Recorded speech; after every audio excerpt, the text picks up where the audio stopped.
What's up, movie friends? Welcome back to Raiders of the Lost podcast. I'm Anthony. And I'm James, and this is episode 35, and we are doing the original Star Wars trilogy. As you can see, we're dressed up. I'm Han Solo. I'm Obi-Wan. You gotta hop over to the YouTube version to check out our outfits. It is worth it, I'm telling you. My Han Solo hair looks spot on. I did the Obi-Wan part on the side.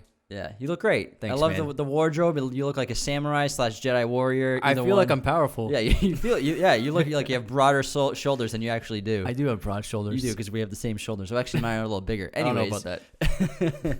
We're doing the Skywalker saga, which features Episode 4, A New Hope, Episode 5, The Empire Strikes Back, and Episode 6, Return of the Jedi. And we're finally covering Star Wars, the original trilogy, Episodes 4, 5, and 6, probably the most requested topic we've gotten so far. And of course, again, we had to dress up for this glorious occasion. We were saving it for you guys. Been saving this bacon, everybody. Oh yeah, now we're ready to let it out. And Star Wars is easily one of the greatest stories ever told, probably ever in cinema. It's also the biggest film franchise of all time. All of its movies have combined for a total of $9.5 billion at just the box office. The franchise has also made tens of billions on toys, merchandise, clothing, video games, books, TV shows, and now the amusements and theme parks at Disney theme parks. The saga also helped create some of the most diehard fans you'll ever meet in any kind of media platform, media industry, creative industry. And we're beyond excited to finally talk about this saga and this epic created by George Lucas. It's going to be a good one, guys. Buckle up.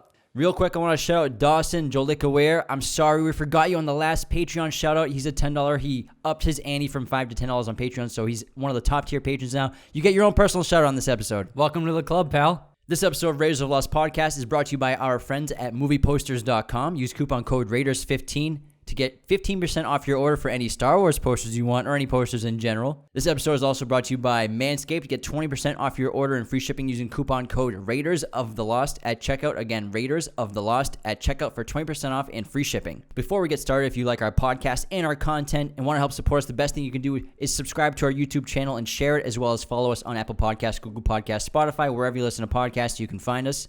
Share us with your movie friends and family. Let them know there's a show for them to watch and check out every Monday and Thursday. Leaving a 5-star review is very helpful for us to get seen by new audio listeners on the podcast apps, especially those written reviews. Very helpful, so thank you so much to anyone who's done that. We also have a Patreon you can check out and support us monthly. Each tier of patrons gets specific perks like personalized videos sent to you and monthly shoutouts like we just did with Dawson. Yeah, Dawson. And of course, we're assuming you've seen these movies, so spoilers are going to be all over this episode. If you haven't seen the Star Wars series, you probably shouldn't be listening to this episode at all. Let's get into it, man. So what makes the original trilogy of Star Wars so great? And I think the first thing I want to talk about is the practical effects. And no one had ever really seen anything quite like this. I mean, 2001: A Space Odyssey came out in 1968, and that was groundbreaking, obviously. But they still held back in terms of, like, they didn't have like space battles, laser beams, and blasters, and the scope of it in terms of interplanetary travel, intergalactic travel. So I think the practical effects of it, no one had ever seen anything on this scale, kind of like Metropolis in 1927. So I think when people went and saw this in theaters in 1977, the original Star Wars movie, they were probably taken aback and blown away by what they were seeing. Yeah, 100%. I mean, Kubrick changed the game with 2001, but then Lucas elevated that to another level where, yes, the effects are groundbreaking in 2001, but Lucas implemented intense action. Things are moving fast, and there's multiple moving parts and shots, and the sets change, the environments change, and it's a real testament to how incredible miniature work can really elevate the movie. Nowadays, we're so used to things looking so perfect, but this film was entirely made with miniatures, tiny sets, small spaceships. Everything was hand-built for this movie, and is all in camera. Yeah, the sets are real, the ships are real, everything's practical, in camera. The Millennium Falcon, the Death Star, the Star Destroyers, the X-Wing fighters, the TIE fighters. Everything was captured in camera. Even the text crawl in the beginning of the film was filmed on camera too. That's the power of filmmaking right there. It's very old school filmmaking techniques. It's superimposing one film on top of another film to be able to put the spaceship in the background that they created for the universe. And it's very simple, but if you do it well, it looks incredible. Yeah, and I'm not a huge fan of the special editions of these movies, which added in a bunch of CGI in the late 90s, and this is obviously was eventually George Lucas's vision of what he wanted the movies to look like, but it doesn't hold up as well as the practical effects. I mean, you put on Star Wars, any of the original trilogies, everything still looks great. Even some of the stuff he added was actually beneficial, like Cloud City with the windows actually worked out well to give depth to that city and everything. Mm-hmm. But a lot of the CGI they added in the late 90s just was not up to par with CGI today, which would have obviously been a little more timeless, but it just doesn't compare to the practical effects. Yeah, and even when compared to the creatures when they're CGI and for the special editions, it's noticeably bad. And even so, I know stop motion is an older technology, but the stop motion creatures look way better than the CGI ones do. Yeah, and it's virtually impossible to basically get versions of the original theatrical release unless you were like very lucky to get like those original Laserdisc HD quality ones. But aside from that, you're pretty much gonna be stuck with these special editions for the rest of time. Yeah, and I understand. I mean, this guy, it's his baby. You know what I mean? So he gets to change it however he wants. He has the right to do that. And the things he put into it completed his vision. Like a lot of the creatures, he said he wanted to put them in, but he just didn't have the technology to. But so you got to respect and let Lucas do what he wants to do. But I think one of the most noticeable things is the Jabba the Hutt special effect in the first film, A New Hope, where Han has a scene with Jabba, and he's rendered as CGI in this film, and it does not look good at all. Does not look good at all anymore.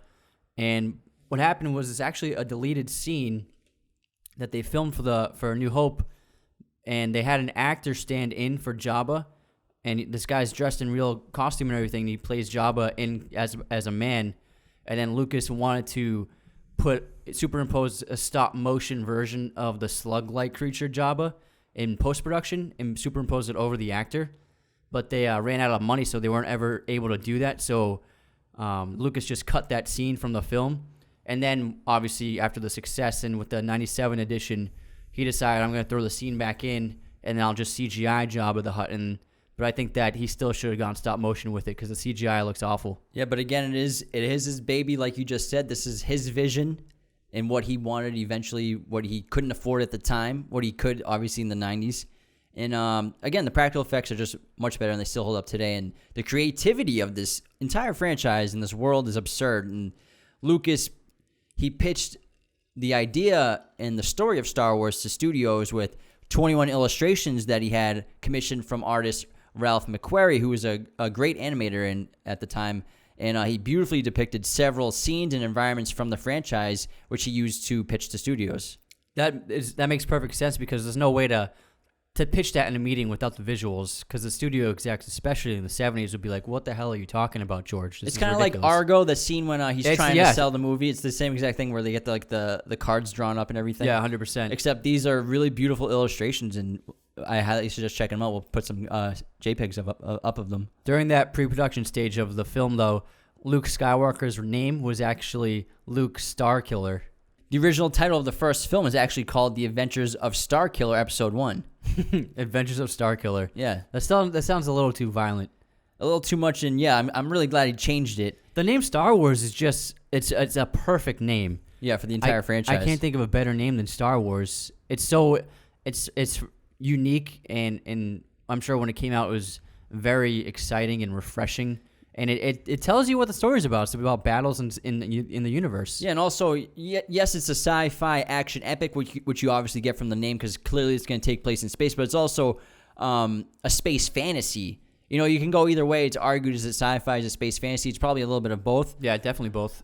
So, again, we get the Star Wars title, which is actually just the original title of A New Hope. A New Hope, its title wasn't changed until I think like 1981.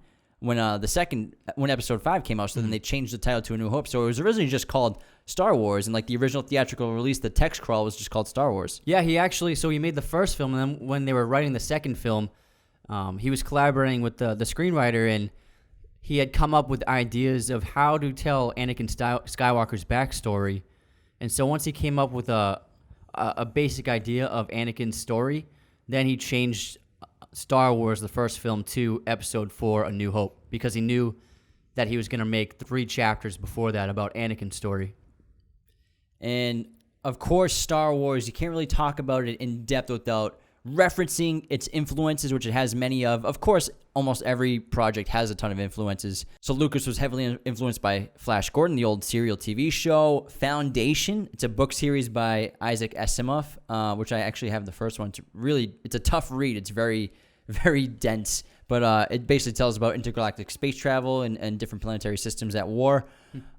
Dune by Frank Herbert, which we're getting the movie of 22 now. Yeah, the new version of the movie, which David Lynch made a version in like 1990, which was not very good. But the new one's being directed by Denis Villeneuve, so that's going to be fantastic, and we can't wait to see that. And The Hidden Fortress, directed by Akira Kurosawa, is very influential for Star Wars in terms of the structure of the film. Basically, the trio, the two like comedic guys, or the men, and then the woman accomplice. A Princess of Mars, which is the John Carter series, written by Edgar Rice Burroughs, who also did Tarzan. That is also a heavy influence on Star Wars, about a soldier who travels to Mars. Along with those influences, going back to Kurosawa, the idea of the Jedi was drawn mostly from a combination of various religions throughout various cultures in the world, and also it was heavily influenced by samurai and samurai history. Clearly by your outfit, look at that. Yeah, I look like a samurai. You couldn't tell. If it was all white, you'd look like a samurai. Jedis have very similar codes and morals to samurai. The actual emblem for the Empire, actually, in the first film, is directly inspired by a family icon in one of Kurosawa's samurai films. Very interesting. Yeah. And the Force, obviously influenced by different religions and beliefs and spiritualities, but also very much the voice, which is used in Dune. And this is pretty much about it. We're going to talk about influence. We're not going to break this down of what was copied or what people might think was stolen or referenced, but we're just going to basically spend this entire episode praising Star Wars and obviously picking it apart a little bit, but we don't want to spend too much time on its influences, and it's not going to be like that. Yeah. Plenty of interviews and YouTube videos. Every filmmaker uses inspiration. You can find this stuff online, but I think that the Force is one of the main components to identifying what makes a Star Wars film so special and unique. The idea of this all-seeing, all-possessing force that has some kind of grasp and control and influence on every being in the universe is just a fascinating idea. No, well, I agree with you too, because that's something that we're all looking for in life, and we all assume, or that's something that we all maybe want to cling to or think about at times, where are we all connected somehow, or is there some sort of energy that connects human beings with nature or with the cosmos? And I mean, if you think about it, we are all connected. We're all the product of stardust, so we all technically are connected. So is there some sort of energy which binds us all together, and can you access that? Can you understand that? Can you feel that? So I think it's really relatable to questioning humanity, questioning existence, the entire concept of the Force. Obviously, visually, these films are completely stunning. Editing-wise and sound design also are very important parts of film, and Star Wars set new ground with that, too, in terms of the sound mixing. Very effective editing. Also, I love the campiness of their editing, too, where Lucas will do fun dissolves and swipes and transitions, which you won't really see in films and cinema very seldomly. And also, we got to talk about John Williams' score. Oh yeah, the driving force of the heart of the films is John Williams' score, and it's so iconic.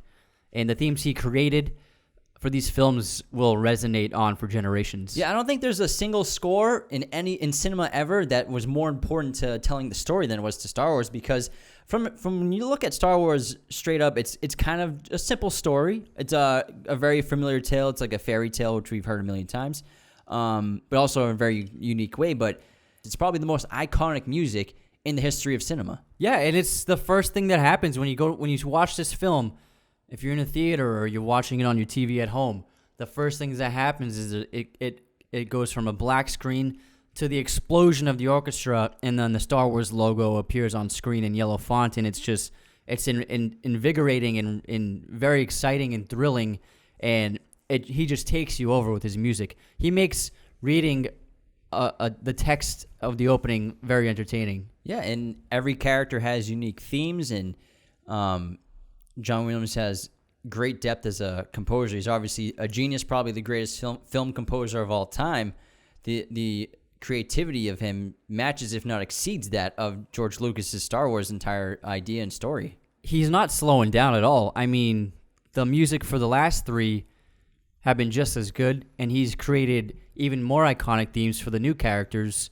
Like, I love Rey's theme, I love Kylo Ren's theme. So this guy just every film he works on, he finds a way to help elevate the story through music that in a way that no one else can. Life finds a way. Jurassic Park. There we go.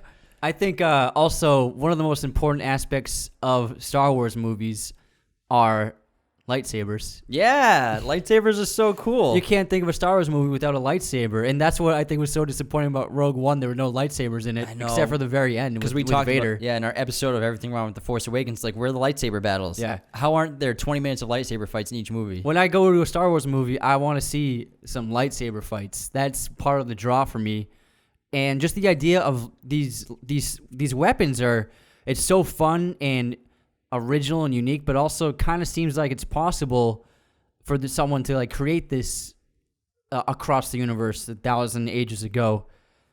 And obviously Lucas was very much inspired by samurai. The swords themselves are inspired by samurai swords, and the Jedi and Sith actually fight with samurai fighting techniques. That's why they fight a certain way. It's kind of a little goofy nowadays in modern context, but it's inspired by by classic samurai sword fighting. And I think it was just a brilliant way where George Lucas is such a fan of these genres, and he found a way to mash together samurai epics with science fiction in such a fun way. Yeah, and samurai, yes, in swords, but also, to me, the lightsaber also brings to mind and harkens King Arthur in Excalibur. And it's a very similar kind of story. Like Star Wars in general is basically this fairy tale. It's this legend that we've heard so many times, and every culture's told the story of this knight that saves a princess and destroys a castle. And similar to King Arthur, and it's about the sword represents, or the lightsaber represents nobility. It represents character, and it's drawn to people of strong moral character and ethics. The sword's magical. Yeah, and for example, I mean, obviously, just to jump quick ahead, when in The Force Awakens, the lightsaber swings past Kylo Ren when he's trying to force pull it and goes straight to Rey because, again, like Excalibur, the lightsaber is attracted to strong character and nobility and respect. Well, I mean, I would just say that happened because Rey is just as powerful as Kylo. Well, we won't get into that. Not that the saber had to do with it. I don't know. I disagree because it's a very special lightsaber. Well, you're right, actually. It's Luke's saber. It's Luke's saber, I think you might have. So Luke's saber is different than... I'm not saying every lightsaber is like this. You're right. Like Luke's You know what? I was saber. not thinking about the Force. My mistake. You better keep this whole thing in to show that I was right. I'm not a Jedi master. I'm a knight in training. I'm a trainee. You're still on mopping duties. You're like a janitor for the Jedi. But I think, for me, the lightsabers have always been probably the biggest draw for Star Wars movies. They're just so cool, and I wish I could be in a lightsaber battle myself. Yeah, I mean, every kid has fantasized about that. I'm sure a lot of adults still do. I mean, I sometimes still do. It's pretty cool. And also what makes the lightsaber so great and iconic is you never seen anything like it before at the time. And the way they captured the lightsabers, they originally tried to use these sabers that were actually spinning light bars, and they had reflective tubes, and they were actually light glowing from them. Oh, and no then way. They would actually, when they were testing them, they were trying to shoot them. As soon as they made contact with another saber, they'd break. Yeah. And so then they went to just the sticks with reflective material. And every laser sword, every lightsaber is part real, part animated. And what they used was this technique called rotoscoping to actually basically animate on top of the sticks that they were wielding and the fake swords they were using. So they drew in the saber for every single frame. Basically, every single frame of film. And the way they captured the sound for the lightsabers was they recorded a running 35 millimeter film projector, and they combined that with the audio they recorded with taking a stripped microphone and running it alongside a television, and they recorded the interference rebound from that effect, and they combined those two effects together to create that iconic lightsaber sound. Ben Burks was the sound designer of Star Wars, and he created all these amazing sound effects we'd never heard before, and that really also, just like John Williams' score, brings so much characterization and emotion to all the action. Yeah, the ships, everything sounds so amazing, and he actually back then synthesizers were beginning to be used very heavily in production for audio and music, but he decided to record everything in person with actual instruments and machines and kind of engines, and he combined them all. So they're real life sounds that he combined together to make these effects. I think the final thing we have to talk about real quick, what defines Star Wars 2 is the characters. I mean, Han Solo, Luke Skywalker, Princess Leia, Darth Vader, Obi-Wan Kenobi, the droids, C-3PO, R2-D2, Lando. Everybody is so iconic, so memorable, so well acted. Their dialogue's fantastic, and you just grow to love these characters so quickly in the first film. The first time you watch these movies, you can't help but fall in love with them right away. Yeah, they're all very unique and they're all different, which is important for writing a story where you can really identify the differences in their voices and their personalities. And the three leads couldn't be more different from each other. And then you obviously have one of the greatest villains of all time in Vader. Who's your favorite character in all of Star Wars? Han Solo. Come on, kid. Good pick. Yeah, he's the man. I mean, it's kind of a cliche choice, but yeah. No, it's a great pick. I love it. I mean, I got the hair right now, so I mean, you definitely got the hair. My favorite is Darth Vader. Oh, really? Yeah, in this trilogy. In this little crew and this little group of adventurers, you know, we've seen it so many times too, like Lord of the Rings, the Three Musketeers, of this one leader bringing together these misfits or these characters who would never work together in a million years otherwise, but you put them together and you get this great dynamic of this team. I think that's why the original trilogy is still the best trilogy, because especially with the newest trilogy, the three leads don't get together until the third film, when they're finally like together, working together, collaborating. But with the Star Wars original trilogy, they're at it halfway through the first film, and they're on screen together through all the films, and having them together, sharing the screen, interacting with each other in scenes, working together, it makes you love them more, and you can see the relationships develop. It's not like they're happening in between movies. You know what I mean? And the characters are so memorable, and you end up loving them like family. And I'm sure when the movies were coming out, every time you went to see another one, you just were so happy to see them. Just like for us with Harry Potter, like you couldn't wait to see what happened, how they were different, what they were going to do and say next. And it's like a kinship with these characters people develop throughout the franchise. Well, let's get into the films, starting with Star Wars Episode 4, A New Hope, which is actually, again, originally called just Star Wars. A New Hope was added on a few years later. This was released in 1977, directed and written by George Lucas. The film stars Mark Hamill, Harrison Ford, Carrie Fisher, Peter Mayhew, Alec Guinness, David Prowse, and James Earl Jones. It had a budget of $11 million and had a global box office of $775 million, which today, after inflation, equals $3 billion. $3 billion. That's more than Avatar, guys. In 1977. That means a lot of people saw this movie. A lot of people. Luke Skywalker joins forces with the Rebel Alliance to save the galaxy from the Emperor's world-destroying battle station, the Death Star. The fight for galaxy liberation from the evil clutches of the Emperor truly begins. This film also took away 6 Oscars at the Academy Awards in 1978, including Best Art Direction, Best Costume Design, Best Sound, Best Film Editing, Best Visual Effects, and Best Original Score. Do you know that it lost the Best Picture to? 1978. Rocky? Annie Hall. Oh, Annie Hall? Yeah. Oh, Annie Hall's a really good movie. It's a good movie. I don't think it's Star Wars, though. And obviously, a big question with Star Wars A New Hope Episode 4 is, why did George Lucas start apparently at Chapter 4? Why did he start somewhere in the middle of this giant epic he was thinking about? And for him, I know I read so many interviews of the past, and it's fascinating to see these small bits of him talking about it. And he had this massive plan of this huge story, 9 to 12 chapters that he wanted to do. Starting a story in the middle had been done. It's been done before. I mean, Homer did it with the Iliad. So the strength of it is you're right in the action. You're right in probably the most exciting parts of the story, and you grab your audience real quick, and then you get to go backwards and forwards in time to show them even more of this giant universe or this huge idea that you have. I think that, and also I think that he started here because it had such a strong villain and such a strong protagonist. Whereas episode 1, protagonist is a kid, and the villain, I mean, I guess you can say the villain is Darth Maul, but he doesn't even say anything. So I think that, and also, I'm not sure he felt that he could film the first couple of episodes technology-wise, and so it was easier to film this. A lot of it is on locations and environments which he was able to build the sets of. You can't build an underwater world in 1978. It's not going to happen. So I think for those reasons, I think especially because you have Vader for the villain and then Luke for the lead. Yeah, and he originally wrote this as one giant script, but obviously it's too big to make into one movie. He had to break it up, so he decided to make the original Star Wars film was just the first act of this giant screenplay that he had written. And it's pretty nuts to go back and like read old interviews and watch interviews and see how no one really believed in this movie. No one really believed in the production, even the people on the production, the actors, the studio.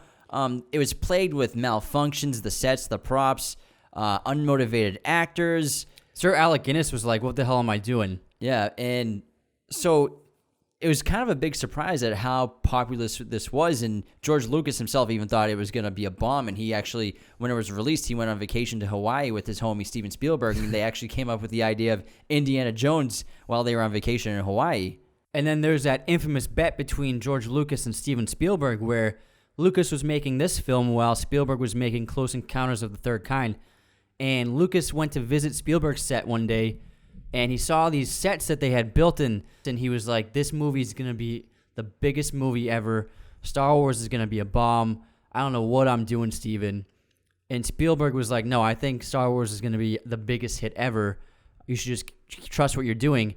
And Lucas was still so down about comparing the two films where he made this offer to Spielberg as a way to maybe kind of save himself from going bankrupt, where he offered 2.5% of Star Wars' gross in exchange for 2.5% of Close Encounters' domestic gross.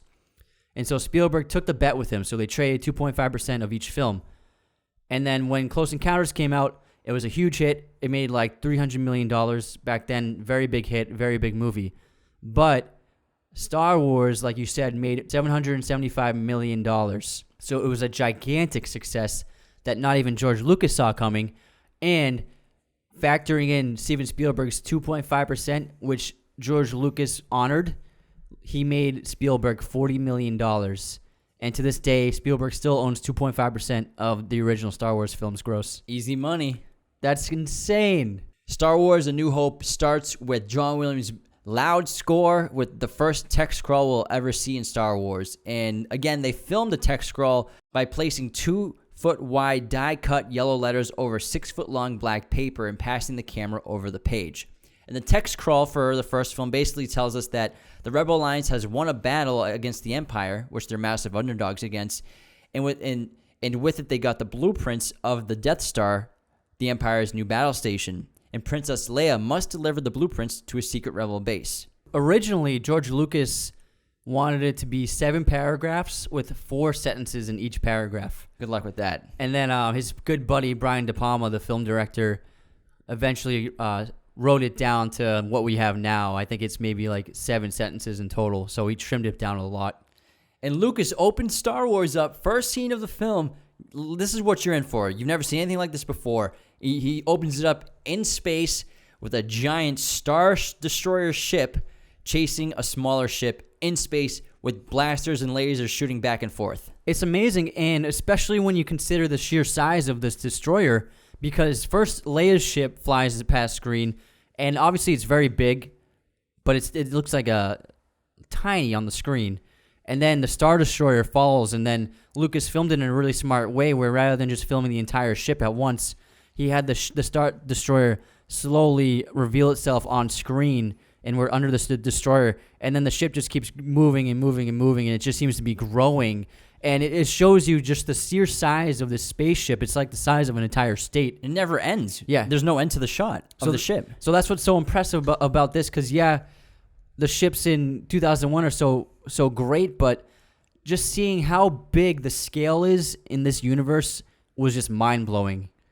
And A New Hope is the most contained of the series in terms of being like a tight-knit story. Like, this could stand alone by itself as just one film, because, again, no one thought this would be a success. And at the time, franchises and sequels weren't really a thing. They weren't very successful. If people made sequels to films, and generally, especially in the sci-fi action genre, they were generally bombs, or they just were kind of B-rated, or just weren't as good as the original version of the movies. Exactly. And they actually the crew and producers actually fought with Lucas about creating a shot at the end of the film when Han Solo shoots away Darth Vader from the run, and Vader's ship spins out of control away from the area, and they get away.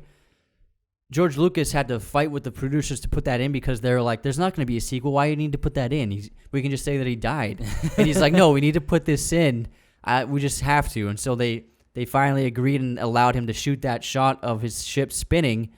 And then obviously the producers of this film had no intention of making another one. But still, Lucas, although he didn't say for sure he would, he still had a plan, you know what I mean? He was still kind of placing these little hints that there could be a sequel. Yeah, I think the initial release, it was only in 32 theaters nationwide, which is very small. And then it ended up being in over like 1,100 theaters, which at the time in 1977 was all the theaters, basically. Well, what happened with that was most of the theaters around the country, they didn't want to show Star Wars. They thought it was going to be a big bomb, and they thought it was going to be a waste of money for them to have the projectors and buy the film and run each screen with the Star Wars.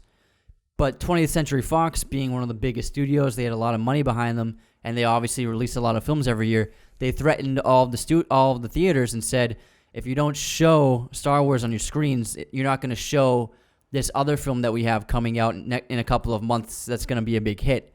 And so after that threat, all the theaters eventually accepted Star Wars and then started running it. Crazy, huh? Insane. And then again, A New Hope is basically that fairy tale story. It's very much a space odyssey, a space fairy tale, and it's an adventure in outer space. And we have a simple 3-act story. We have, we're introduced to the heroes and their quest. Save the princess, Act 2, from the castle, and then Act 3, destroy the castle and the villain. This film's a little different from the other two because in this film, there's just one plot. The trio are together. When they all get together, they stay together for the most part.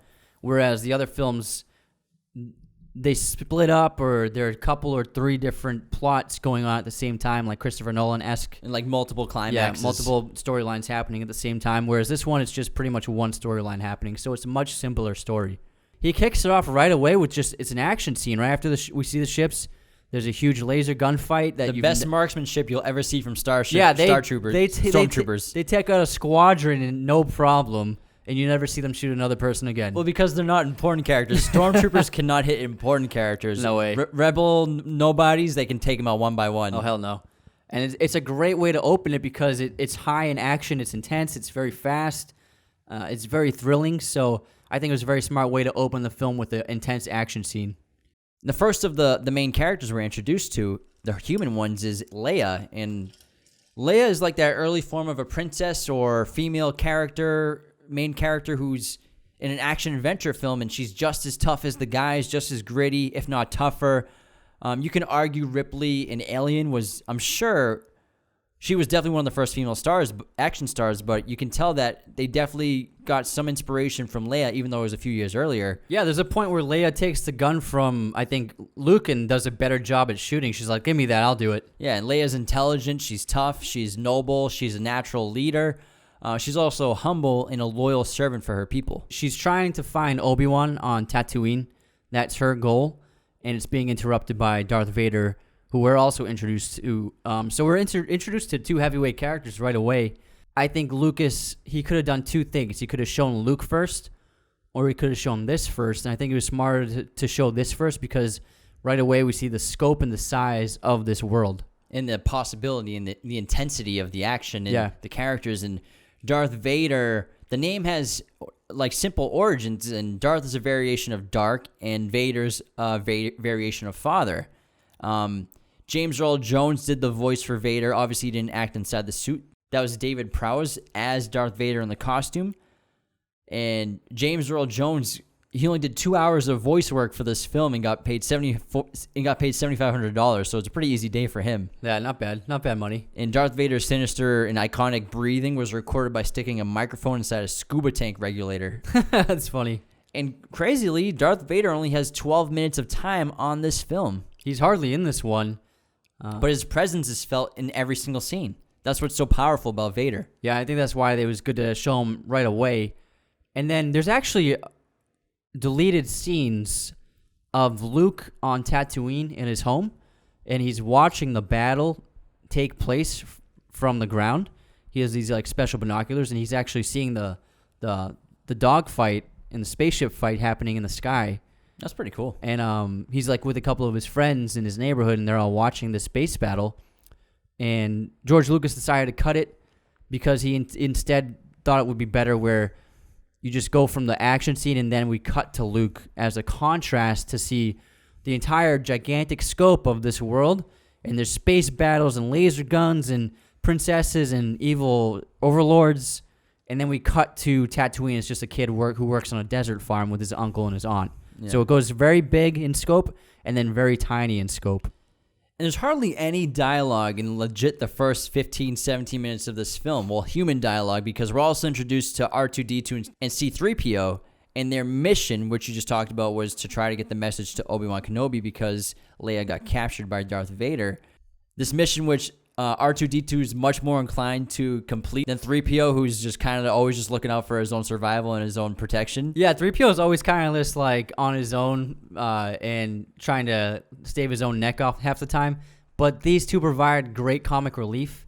And honestly, it was very bold and kind of a courageous idea to show 8 minutes worth of these two droids wandering around the desert. Just them two in the desert, basically. It's insane. Yeah. But it works. And like you said, they're hilarious, and Lucas does a great job humanizing the droids in all of these movies, and especially these two, because these two are like the most iconic characters of all the droids, and they're hilarious, and they're kind of like those iconic old comedy duos from TV and film, and they're always just bouncing off each other. And R2 was actually originally going to speak English, but it's much funnier to have him just being translated by 3PO. I think that the movie WALL-E was inspired by this sequence. And there's even a droid when they're inside that giant droid truck that gathers all the droids. They show for a moment there's a droid that has like the same exact eyes as WALL-E. So I think maybe the filmmakers of WALL-E were really inspired by this sequence to create that entire film. I think you're 100% correct, bud. Yeah. And then we meet Luke, and Luke just lives on a farm with his uncle and his aunt. A moisture farm. Yeah, a moisture farm where they're trying to suck as much moisture out of the desert as they can. So Luke is this young guy who just wants to get away. He's looking for adventure. He's seeking a change. And he just wants to explore. He wants something more than what he has. And he feels like he's being hindered by this farm. Owen's not his father. He's still a father figure to him. And he's still following his rules of still staying on the farm another year before he can ever apply for flight school. There's something about Luke. There's some mystery in his past, and even he is curious about his past. And his uncle and aunt hint at things that we'll eventually find out, like he has too much of his father in him, that line. And then his uncle says, "That's what I'm afraid of." So we know that there's something about Luke that's different than everyone else that he probably grew up around. And like you said, he seeks more in life, and he wants to do more. He wants to fly. He wants to be a pilot. And throughout the franchise, Luke's main arc, besides all of his side adventures and everything, is basically becoming a Jedi Knight, like his father. He's a relatable character. He's a teenager who, he feels like he's being held back and wants to do more with his life. And then there's that iconic shot. It's probably the best shot in all of Star Wars, where it's sunset on Tatooine, and he's outside of his house, and then he looks up onto the horizon, and then you see the twin suns at the binary sunset. Yeah, the binary sunset, and it's a beautiful image. And the sunsets are actually a common theme in Star Wars, where they could mean the idea of change. Several sunsets happen throughout the films, but for Luke especially, he's seeing this sunset right before his character and his life is going to change forever. And then if you fast forward to The Last Jedi, he, at the moment of his death, near the end of the film, he's right in front of a sunset, and he's watching the sunset. And this is a precursor to his next great change, which is going to be death. And so the use of sunsets can be seen throughout Star Wars to mean the idea of changing. Next up, we meet Obi-Wan Kenobi after R2-D2 runs away from the farm to try to get his message and complete his mission because R2-D2 is just A baller. he's the man. You give him a mission, he does it. Yeah, man. No complaints. He's all or nothing. Straight up laser focused, this guy. And they get cornered by the Sand People, and they're saved by Obi-Wan Kenobi, who's Ben Kenobi, who the message is about Obi-Wan Kenobi. Not that great of a fake name, Ben Kenobi. I'm sure he could have Johnson maybe. And he admitted to it right away. He's like, "Oh yeah, that's me. Obi-Wan, that's me." Oh yeah, I haven't gone by that name in so long. Not that long. Like what, 20 years? Come on, guy. You're not that old. I'm very curious to see the Obi-Wan series that Disney makes because it could center around Obi-Wan's time in the desert, like keeping an eye on Luke as he grows up. Oh, I'm sure. And then going on missions or doing all sorts of crazy shit throughout those years. I think it's such a great, it has such great potential for a show. I think that's the most enticed part of the extensions of the Star Wars franchise that I'm most inclined to watch, I think, is the Obi-Wan show. Agreed. And Obi-Wan, he's just a classic mentor, father figure archetype for Luke Skywalker, our knight, played by Alec Guinness, who made Sir Alec Guinness. I'm sorry, he's a who knight. Made bank off this movie. He negotiated for 2.25%. No, he of didn't. Gross. He ended up making $80 million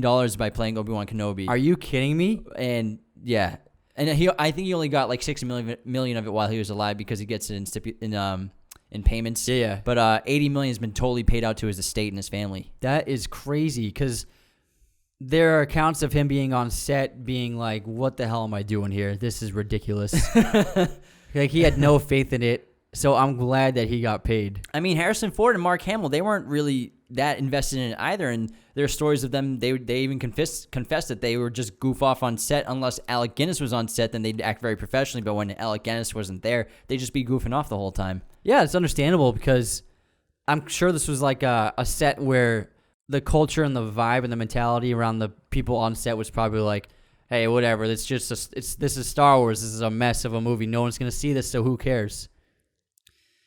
And unfortunately, while Luke is out getting R2-D2 and meeting up with old Ben, they go back to find the damage from stormtroopers in the Imperial Army, and then he realizes that his aunt and uncle have probably been attacked or are in danger too. So he runs back and he finds they were burned alive outside their little hut.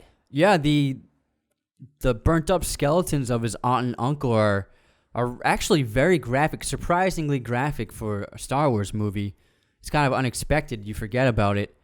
But it has to be because it needs to be the motivation for Luke to decide to go with Obi-Wan. It's the big catalyst for him leaving Tatooine. Yeah, and there's this great shot where when he finds his aunt and uncle's bodies, and he immediately like looks away because he doesn't want to see it, but then he looks back and he stares at their bodies, he stares at their skeletons, because to me, when I watch that, Luke is searing this in his mind, searing this as motivation to, he wants revenge, he wants vengeance of what's happened, and he's going to go on this journey to try to stop what just happened to his family happening to other people. Yeah, exactly. Fun fact about Uncle Owen, he was actually played by Joel Edgerton in the prequels in the Revenge of the Sith. When Obi-Wan drops off Luke to Owen and his wife, it's Joel Edgerton. No way. It's Uncle Owen. Oh my God, I love Joel. He's the man. Yeah, Australian crazy. actor. You've seen a million things if you don't know him by name. Yeah, it's crazy. And so their next mission is to get to Alderaan to get the plans to Princess Leia, but they need a ship. So they go to that town where that cantina is, and this is one of the most iconic scenes in all of franchise of Star Wars, where they meet Han Solo and Chewbacca. So the cantina was actually inspired by Western films, which Lucas is a big fan of. In every Western, there's scenes inside of a saloon. And so for him, this was like the saloon of Star Wars, the cantina. It's got every kind of nefarious character, every kind of scoundrel you could ever imagine. And people love it. We have that jazz kind of music, the fun band, which I think George Lucas gets way too many shots of. This is like a full-on performance music video here. Fortunately, jazz music somehow like survives intergalactic travel. So if you're a jazz musician, you might be able to play somewhere else on a different planet. I bet John Williams wrote that stuff. Oh, I'm sure he did. started out as a jazz Absolutely. pianist, actually. Yeah, which is probably why Prisoner of Azkaban is so jazzy. Yeah. And we meet Han Solo, my favorite character, a lot of people's favorite character from Star Wars. Definition of cool and charisma. As we hear so many times, he's a scoundrel in the universe. He's nothing but fun and relatable. He kind of seems like, to me, like the blueprint for a ton of Marvel characters in the MCU, just like constant sarcasm and one-liners. Oh, yeah, 100%. Yeah, Han Solo's backstory is he's a former Imperial cadet turned space smuggler and pirate, and he isn't interested in following orders, taking orders. He's his own boss. In the beginning of the film, Han is a morally corrupt person. He's selfish. He's only looking out for himself and what he can get from people and covering his debts. Yeah, and this was a star-making role for Harrison Ford, obviously.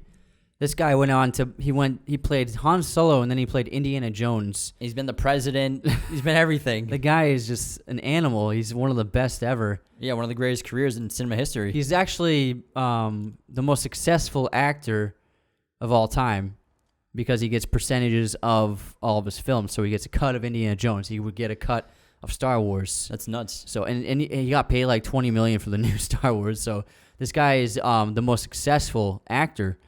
This was actually kind of an accident for Harrison Ford. Getting cast as Han Solo was kind of an accident for Harrison Ford. What had happened was he had spent some years acting, and it wasn't really working out. He wasn't getting any leads. He was just getting small roles. And so he was kind of taking a break from acting, and he got into carpentry. He still does carpentry, but he was working pretty much full-time as a carpenter for a long time. And Lucas needed work done in his house, so he hired Harrison Ford because Harrison Ford had starred in American Graffiti, Lucas's first film. So they knew about each other. And so Lucas hired Ford to build shelving in his house. And while Harrison Ford was building the shelves in Lucas's house, Lucas was holding auditions for Star Wars. So he would have actors come into his home and audition for the roles of Luke, Leia, and Han. During a couple of these days, he asked Harrison Ford, who was working there as a carpenter, he was like, "Hey, can you read lines with these actors? Just I don't have the actor for the other side. Can you just read their sides with them?" And so Harrison Ford would read scenes with these actors auditioning, and he would read the part of Han Solo. And after a couple of days, Lucas loved how he was reading Han Solo so much that he asked Harrison Ford if he wanted to be the role for the film. And so that's how Harrison Ford got cast as Han Solo. It's nuts. He got lucky, too, because George Lucas also offered this role to Al Pacino and Tom Selleck. Pacino turned it down because he didn't understand the script or the story. And I think Selleck just had scheduling conflicts and probably also didn't believe in the production or what it could be, or the potential. Tom Selleck also had to turn down Indiana Jones because of scheduling difficulties with his TV show. The career that guy could have had if he wasn't stuck in the TV show. Could have been Han Solo and Indiana Jones. For what, Magnum P.I.? Yeah, Magnum oh fucking my God. P.I. Jesus. Come on. At least he got to drive a Ferrari on the TV show. But no, he did fine. He was on NYPD Blue, right? I don't know. One of those cop shows for a long time. Then we're also introduced to Chewbacca, who's Han Solo's faithful companion, Wookiee, also hysterical. Similar situation with R2-D2 where we don't understand Wookiee, but a lot of characters actually do. Han Solo speaks it, so they're kind of similar to R2-D2 and 3PO, where 3PO is translating R2-D2's lines or gist of what he's saying. Han Solo does that for Chewbacca. There's this funny story where the costume for Chewbacca had to constantly be remade and fixed up because in the second and third films, because whenever people came to visit on set and they would meet like the actors and the crew and stuff, everyone always gave Chewbacca a big hug. And so after so many people kept hugging him, they kept like taking off fur with him. And so the Chewbacca costume had to constantly be reworked. And Chewbacca's growl actually is a blend of a bear, lion, walrus, and badger vocalizations. And Chewbacca is also confirmed to be roughly 200 years old when he first meets Luke, Obi-Wan, and the droids. Oh, wow. And this leads to the infamous scene, hotly debated. Did Han shoot first? Or did Greedo? What do you think? The original theatrical version of this scene, you can't get a look at the guns. This was shot with just close-ups going back and forth with the explosion, and the way it looked, and I think a lot of people and hardcore fans believe that Han shot first, and they want to believe that and give him that like kind of scoundrel mentality. And obviously the 1997 edition, the special edition with the new effects and the new wide shot of that scene, Lucas purposely shows that Greedo shot first and Han shot second. And a lot of people they'll even watch that, and you can slow the frames down of the new version, and clearly Han shoots second. I think people just kind of want to believe what they want to at this point about that scene. But, with stories and lore of fiction that's still discussed 50 years later, 45 years later, I mean, I think it's at this point, you can take the special edition or not. If you go by theatrical version, then it's up to your interpretation. But, I mean, I'm just going by what George Lucas says in the special edition. I think it's cooler if he shot. It is cooler, yeah. It makes him more of a badass pirate. And it actually gives him more of a redemption in terms of him, like... His character arc. He does redeem himself even more if he starts off as this scumbag who would shoot someone just because, rather than self-defense shooting. But Greedo gave him, like, a warning. He's like, I've been waiting for this moment. It's like, obviously Greedo's about to try and kill this guy. Yeah, so I wouldn't blame Han if he shot first. I'm not saying that I don't think he did 100%, but, like, it's not... Like, Han's cool in my book either way. Yeah, 100%. So our team escapes Tatooine. They light speed to Alderaan to find Leia, but they find it happens to be gone. It's been blown up because right before this, Darth Vader blows up Princess Leia's home planet of Alderaan to get information out of her. And so they stumble upon what they think is an asteroid field, but there's no planet there where Alderaan's supposed to be. I just thought there'd be a little more mourning for Leia. She's kind of like smiling and laughing like 5 minutes later. Yeah. But I mean, it is what it is. It's all good, man. Yeah, it's a movie. It's just fun. It's just fun to nitpick a little bit. And now this crew is assembled, and they're on their Millennium Falcon. They get away from the stormtroopers and the Imperial Army, and they're on their way to save Princess Leia. Yeah, the size of the Death Star is unimaginably big because the destroyers are big, but as the Millennium Falcon is flying closer and closer to the Death Star, it just grows and grows, and you see that this thing is enormous. And when they pull into that station, the hangar is gigantic on its own. Or when they get pulled into that. Yeah, and it's just, the hangar is just like a tiny dot on the Death Star. That's how big this station is. It's impossibly big. Yeah. It has I think 370,000 people on it. And obviously this film does have some plot holes and some cons, and obviously one of them coming up here is when they're on the ship and they hide under the smuggler's den and underneath the floorboards, and they have the scanners go on the ship, and they can't find them at all, which is a little, And the scanners are just like guys. They're just. I thought when Darth Vader's have the scanners go on the ship, I thought they'd have some sort of droid that could find see human through, bodies. Yeah. I mean, it's you can travel through space and you build this Death Star, but you can't have an X-ray. Yeah, you can't can't have any predator vision up in there. No thermal vision goggles or anything like that. But it's great, and then they trick the stormtroopers and they get the uniforms, which have to be the most uncomfortable uniforms in Army history in any kind of movie or film or fiction. They just don't look practical at all. They're not at all. And I mean, how can these guys... I don't blame them for being horrible shots, because I would be a horrible shot if I were one of those too. How could you even see through that thing? How can you breathe out of that thing? The swass you must have after wearing that for just an hour. Just a side note, one of my favorite notes about The Force Awakens is that scene when Rey's being held by Kylo Ren, when he leaves and then there's a stormtrooper that keeps guard on her. It's actually Daniel Craig in the stormtrooper outfit. And Daniel Craig was filming Bond at the studio next door in Pinewood, and he's a big fan, so he went on set and they're like, hey, do you want to be the stormtrooper in this scene? And so he was like, yeah, sure. So it's the scene where Rey frees herself with the help of the stormtrooper. That's Daniel Craig. And if you listen to the scene, you can hear it's actually his voice. It's that James Bond voice. Yeah, it's great. I love the scene when they free the princess, because they just go in there and light everybody Guns up. blazing. And they just they shoot the wall like crazy, and they shoot at all the cameras and communications.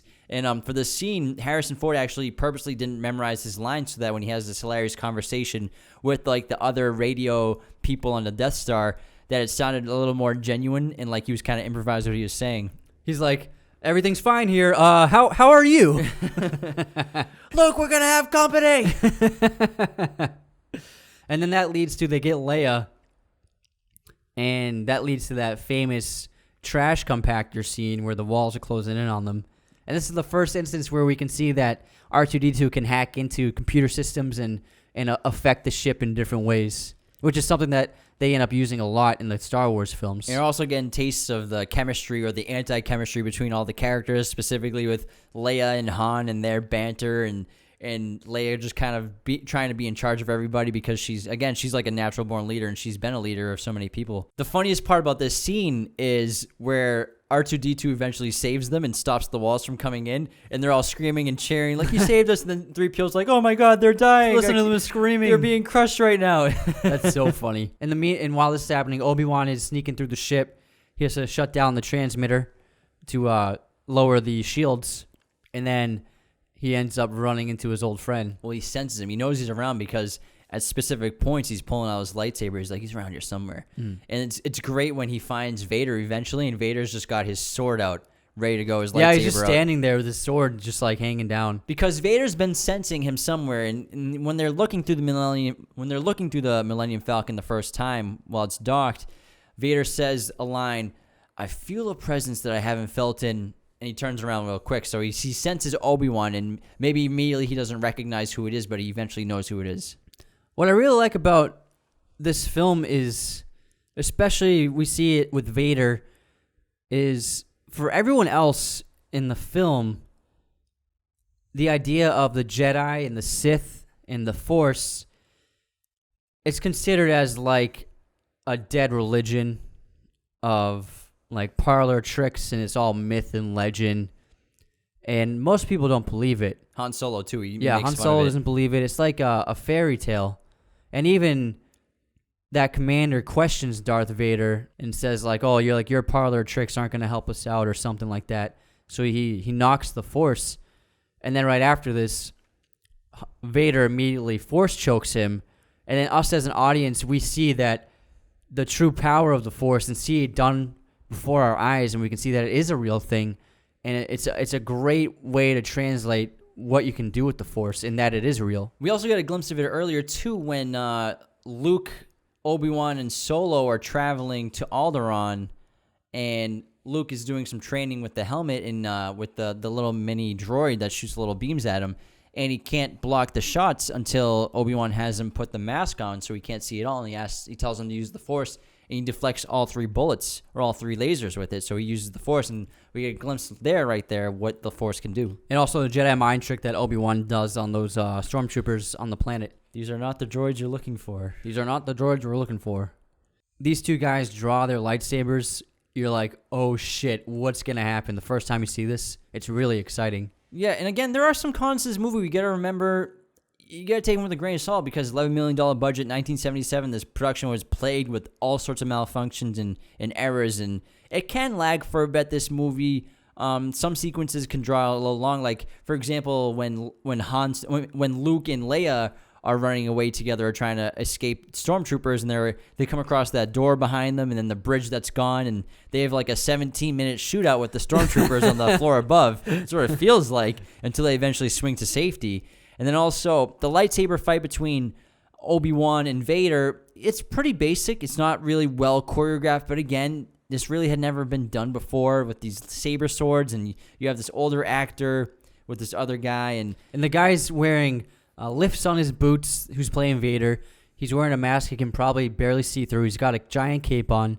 And like you said, we have an older actor, so they're kind of limited with what they can do physically.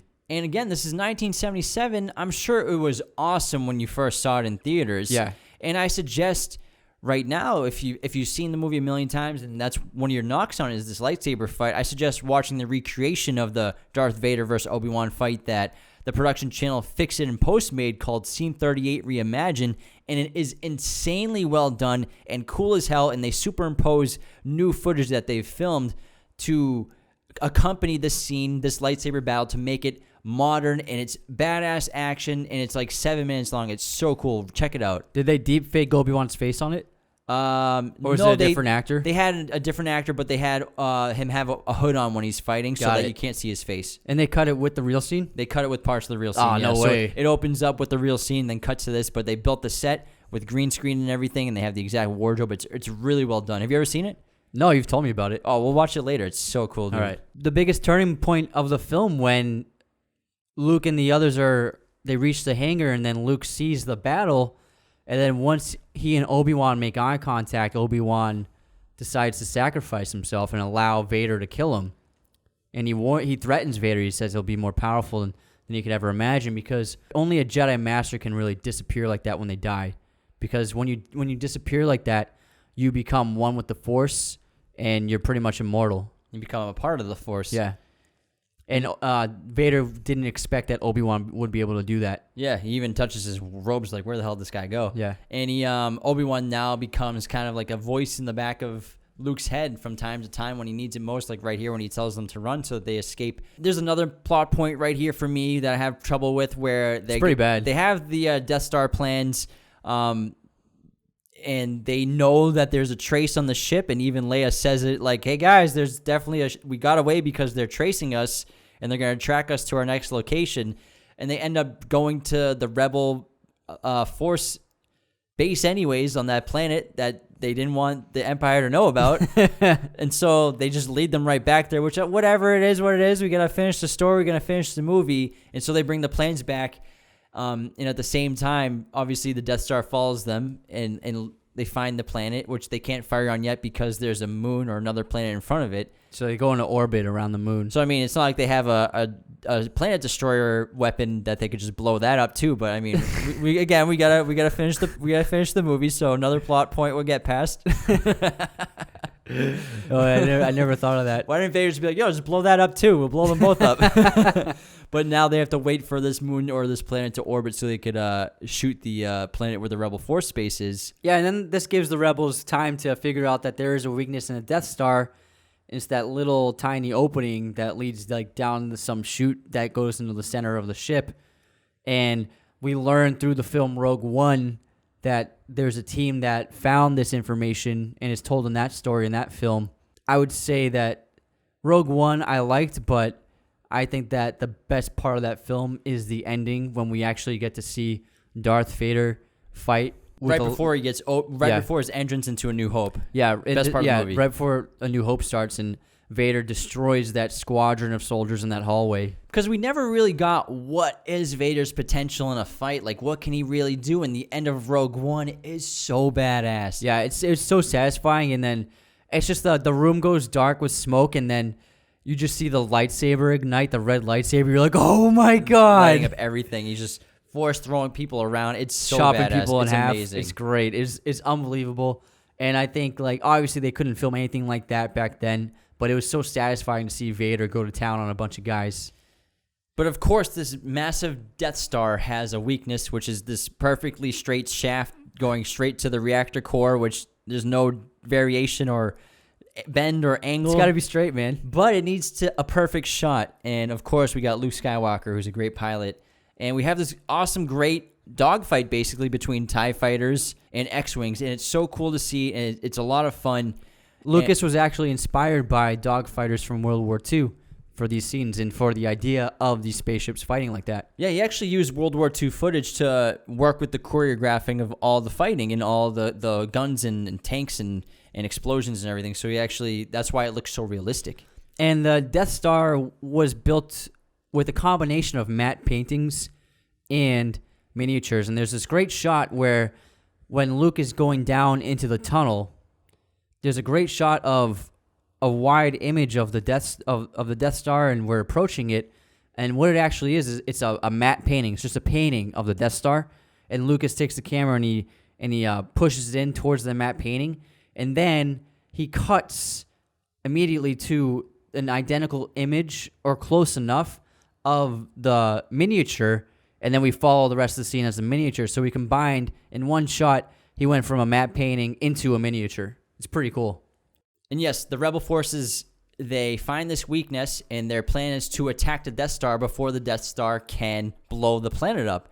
And obviously, Luke is going to fight the fight, and he's going to get up there and do what he can and try to save the Rebel forces and save the planet. But of course, Han Solo, going to his scoundrel ways, abandons the fight, abandons everybody because, in his words, what good is a reward if you can't spend it? Hey, it's true. So he abandons them and he abandons the fight. And so Luke is making this run through the tunnel, but guess who's on his tail? Darth Vader guy. Darth fucking Vader kid. Darth Vader kid. Who is thwarted by the entrance of our hero Han Solo. Comes to basically semi-save the day. He shoots at one of the TIE fighters who knocks Darth Vader out spinning into the universe, which we talked about earlier, which Lucas put in to set up a sequel, and everyone's like, what are you having this guy spin off? Just blow him up. Who cares? Exactly. Because they didn't think a sequel would happen.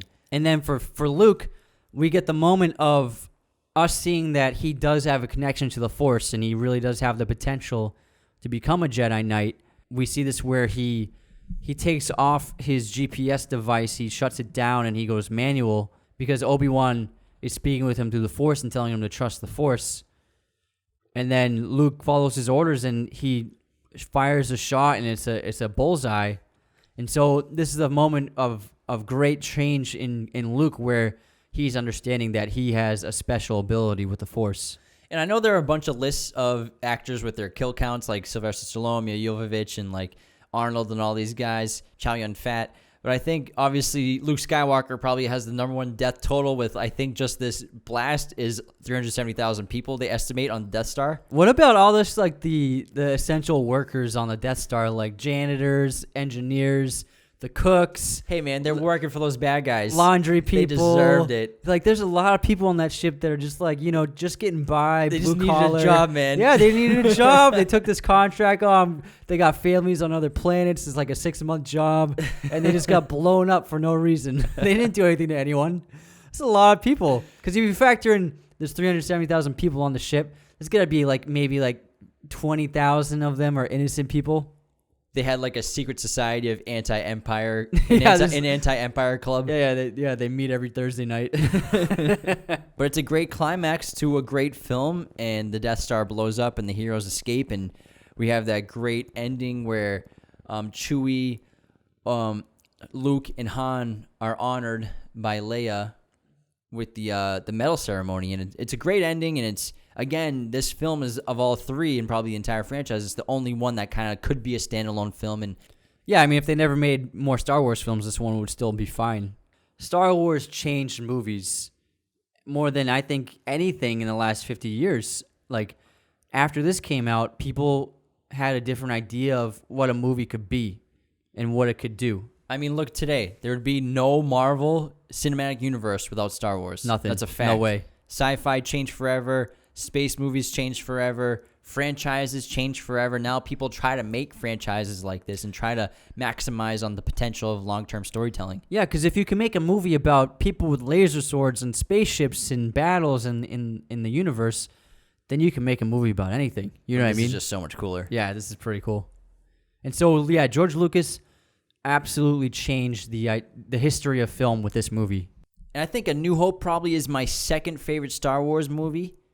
The next one's my favorite. It's very good. Again, we do have plot holes and some mistakes here and there. But again, 1977, $11 million budget, plagued with mistakes and malfunctions and problems. And no backing and no support, no moral support for George Lucas. So we just wait until the next movie is his masterpiece of all 9 of these movies and all the ones he made.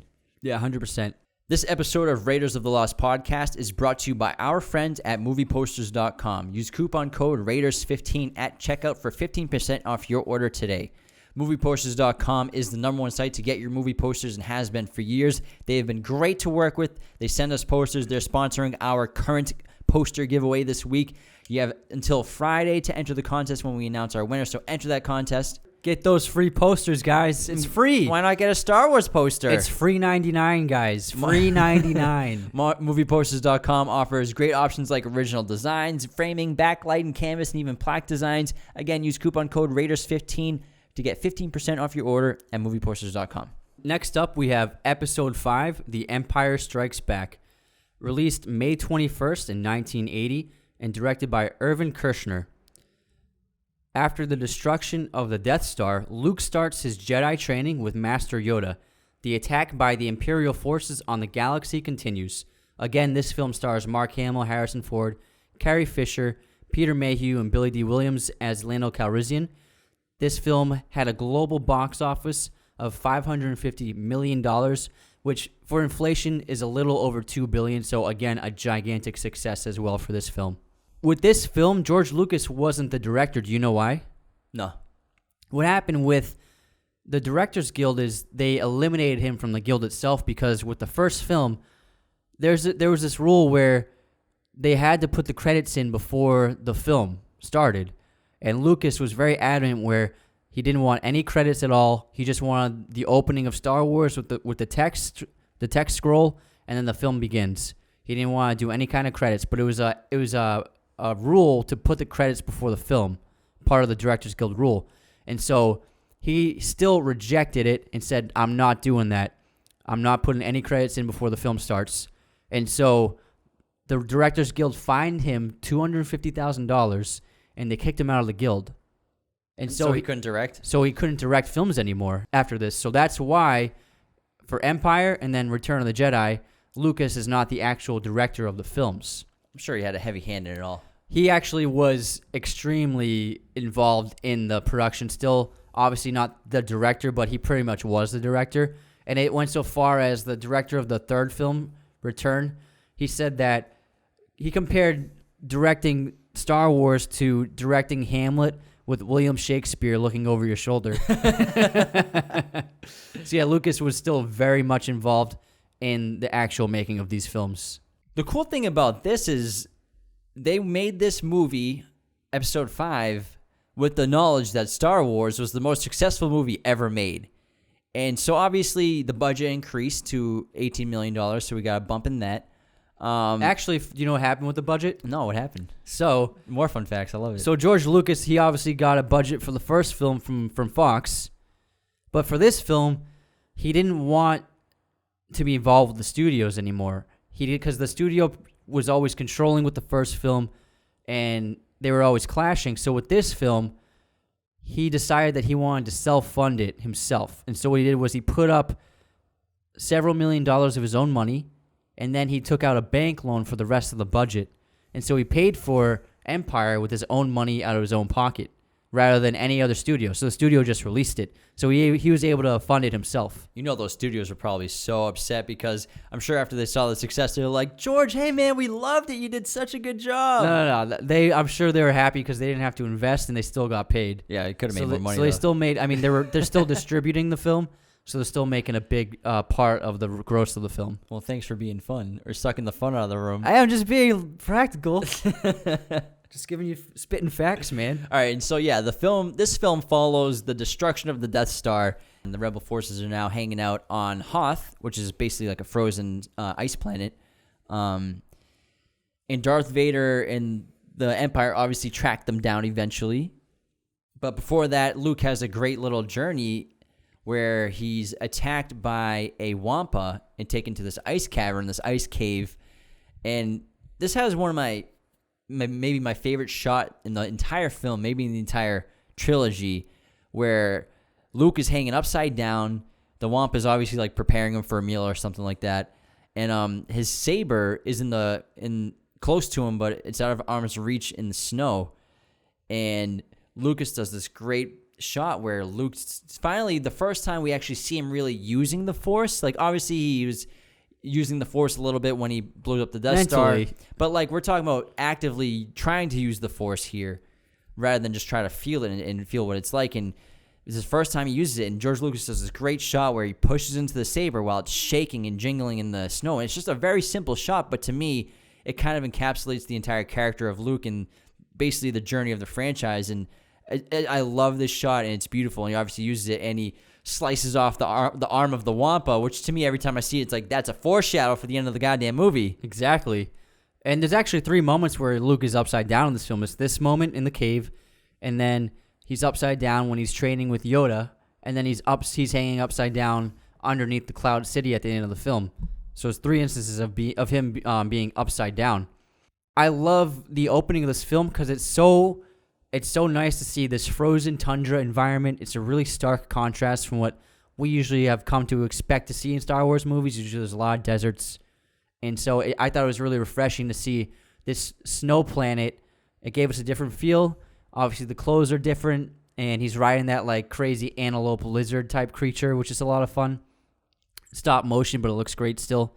And also, a really interesting thing about this is they actually wrote this scene specifically to deal with the fact that Mark Hamill's face had become scarred from a car accident he was in.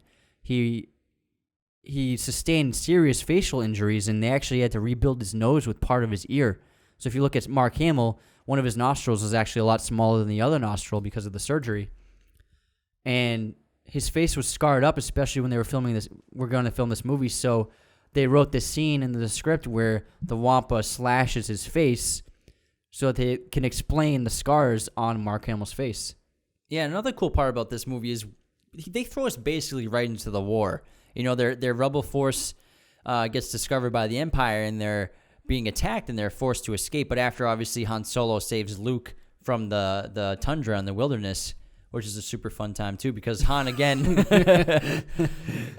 is about to abandon everybody like he did before. But he feels like to himself that he's done at least a job there. And, but also, I would say his character is still different, because in the first film he was abandoning them for the money, but with this film, he's leaving because he needs to find a way to settle his debt with Jabba so he doesn't get killed. So he's kind of doing it more out of self-preservation than for greed this time. And also, he thinks there's nothing there for him really, because he thinks there's a connection between him and Leia, and he tries to confront her about it, but she denies it, and he even asks her and tells her that he loves her, but she refuses to admit it, and he decides to go because of that as well too. This opening of this film contains one of the best action set pieces of all of Star Wars, I think, and it's that walker battle with the giant walkers, the AT-ATs, as they're attacking the base. And the walkers are just this incredible stop motion effect. I still can't believe that George Lucas pulled these shots off so long ago, because they still look good. Yeah, the all-terrain armored transports, they're iconic in the franchise. And they're cool because they look like animalistic. Obviously, they have like legs that they're walking on. They're kind of like, they were based off of elephants, and they're really powerful. And they seem to be impenetrable. Like, none of the firepower of the rebel forces have any effect on them at all. So they have to do like a practical effect where they use ropes to trip them up, and it's effective like that too. Yeah, and it's a great scene where they wrap up the legs with the harpoon. But I don't know how Lucas filmed this, but he filmed Luke gets hit, and he has to bail on his ship, and he crash lands in the snow, and a walker's about to step on him, but he jumps out of the way. It steps on his ship, right? Yeah, steps on his ship, and then he shoots like a harpoon gun up into the belly of the walker, shoots up it like Batman, slips a grenade in there, and then jumps out, and then blows the whole walker up, and it's just an incredible sequence, and I was just like, I still can't believe that Lucas pulled these shots off. It's Luke insane. fucking Skywalker, playa. It's crazy. Yeah, Luke's a badass, man. This is when he's starting to show his skills. And so the rebellion has to flee this planet. They have to flee Hoth and get out of there. And we know they have to, especially because Darth Vader, he's taken it upon himself to get down there and handle business himself. And the cool thing about this film, especially compared to A New Hope, is we get more Vader. So much more. He's more evil. He's more invigorated. He's got more energy. He's more motivated to kill the rebel forces. He's upset about the Death Star being exploded, because to everyone, Darth Vader seems like he's the leader, he's in charge, but really Darth Vader is just a puppet to the Emperor. Yeah, and this is when we finally get that transmission from the Emperor, and we see that there's someone pulling the strings, and that Vader is just a servant of this evil figure. And the Emperor is just so intimidating and such a brilliant character, and ironically, he was actually played by a woman in the original film, and it was an older woman wearing a mask of like this old face mask, and then they had chimpanzee eyes superimposed over her eyes. And so the transmission of the Emperor in the original film is actually much different.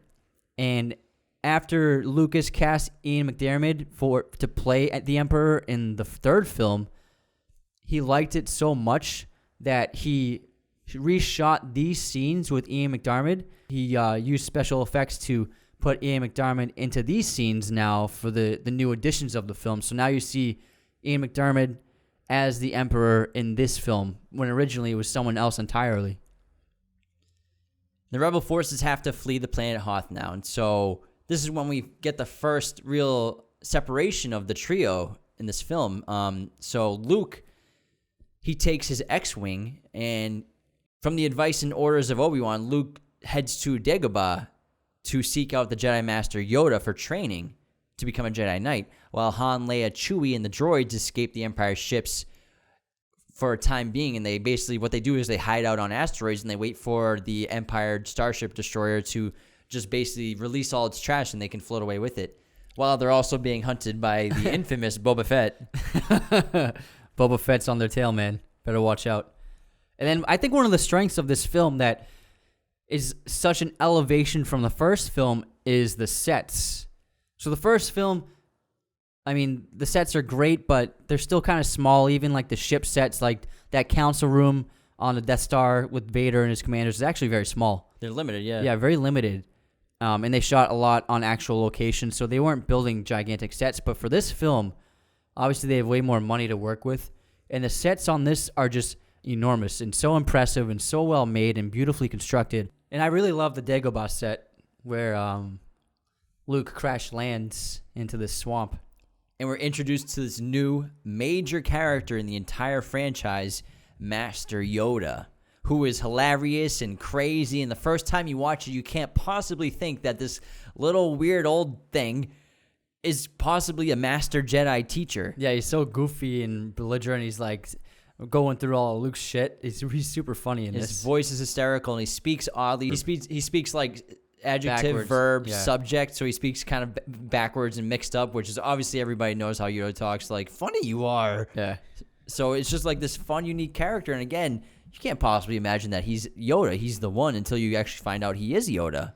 And he's actually been putting on a show for Luke, testing his patience, seeing if Luke is short-tempered and calm or mature, and he ends up concluding that he shouldn't train Luke because he's impatient and not ready. Yeah, and he asks Luke, why must you become a Jedi? Or why must you become Jedi? And why is Yoda so hesitant to train Luke? And obviously, when you know about the entire story, and you know about episodes 1 through 3 and the origins of Darth Vader, my assumption is that Yoda is hesitant to possibly create another Darth Vader. Yeah, he's like, not another Skywalker. Here we go. Here we go. These guys are nothing but trouble. These guys are crazy. Bunch of black sheep.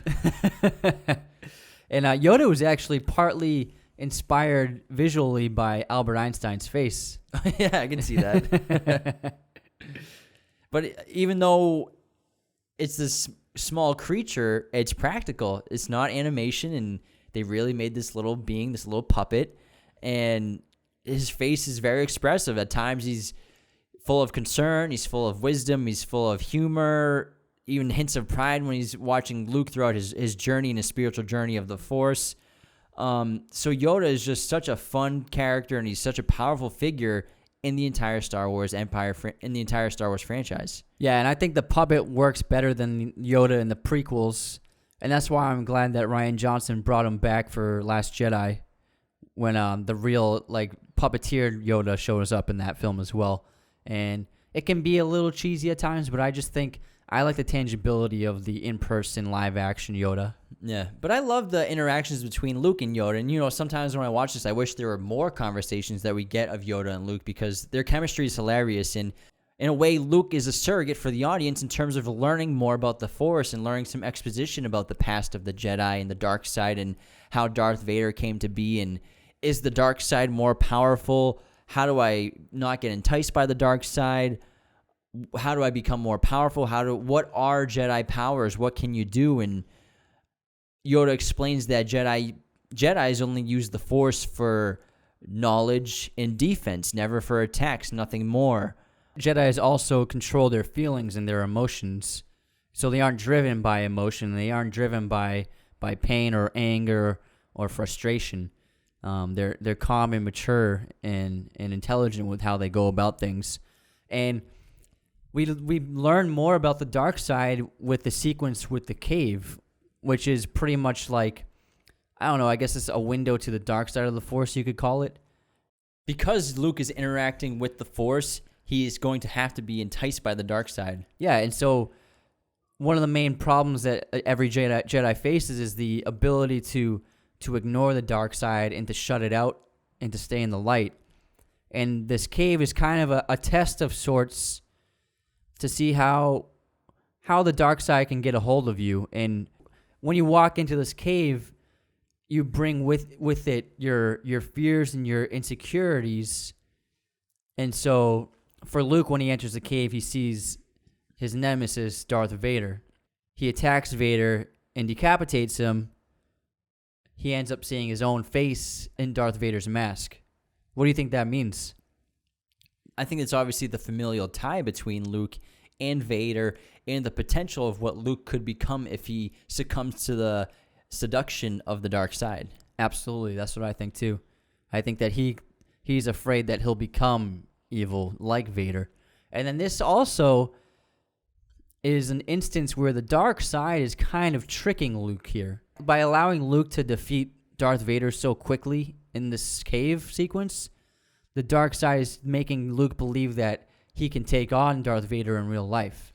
Which is an ulterior motive, which we'll get to later on. And so I think that's why Luke ends up abandoning the training, yes, to save his friends, but I also think that because of the attack inside the cave where he beats Vader so quickly, that gave him false confidence that he could take on Vader in real life. Yeah, even arrogance or hubris. And we'll get to the friends because at the same time that Luke is training with Yoda, Han and Leia and Chewie and the droids, they had to, once they escaped the Starship Destroyer and the Empire, they had to find somewhere to get help and refuel and fix up their ship. And so Han finds out that he's close to an old friend of his back in his old smuggling days on this place called Cloud City. And his friend's name is Lando Calrissian, who, again, is another major player that we're introduced to in Empire Strikes Back. And Lando is a former smuggler like Han, the original owner of the Millennium Falcon. And when we meet Lando, we hear before we meet Lando, we hear about him. He seems very mysterious to the audience. But we already know we can't trust him fully. Yeah, so there's something about him, obviously, because you can't trust Han fully. So how can you trust another smuggler fully? When we first meet Lando, he seems upset to finally see them, but he's just messing with them, and he gives Han a big hug and welcomes them all to Cloud City, of course, with open arms. Did you know that Billy D. Williams actually auditioned for Han Solo for Star Wars: A New Hope? I could see him being either one. He's great. He's very charismatic. George Lucas originally wrote Han first as an alien, but then as a black man.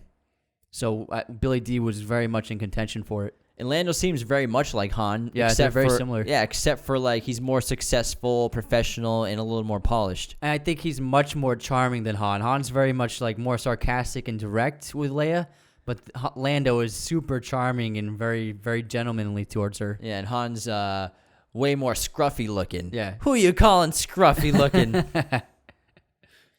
But unfortunately, there's something up with Cloud City when our heroes are here and 3PO gets blown up.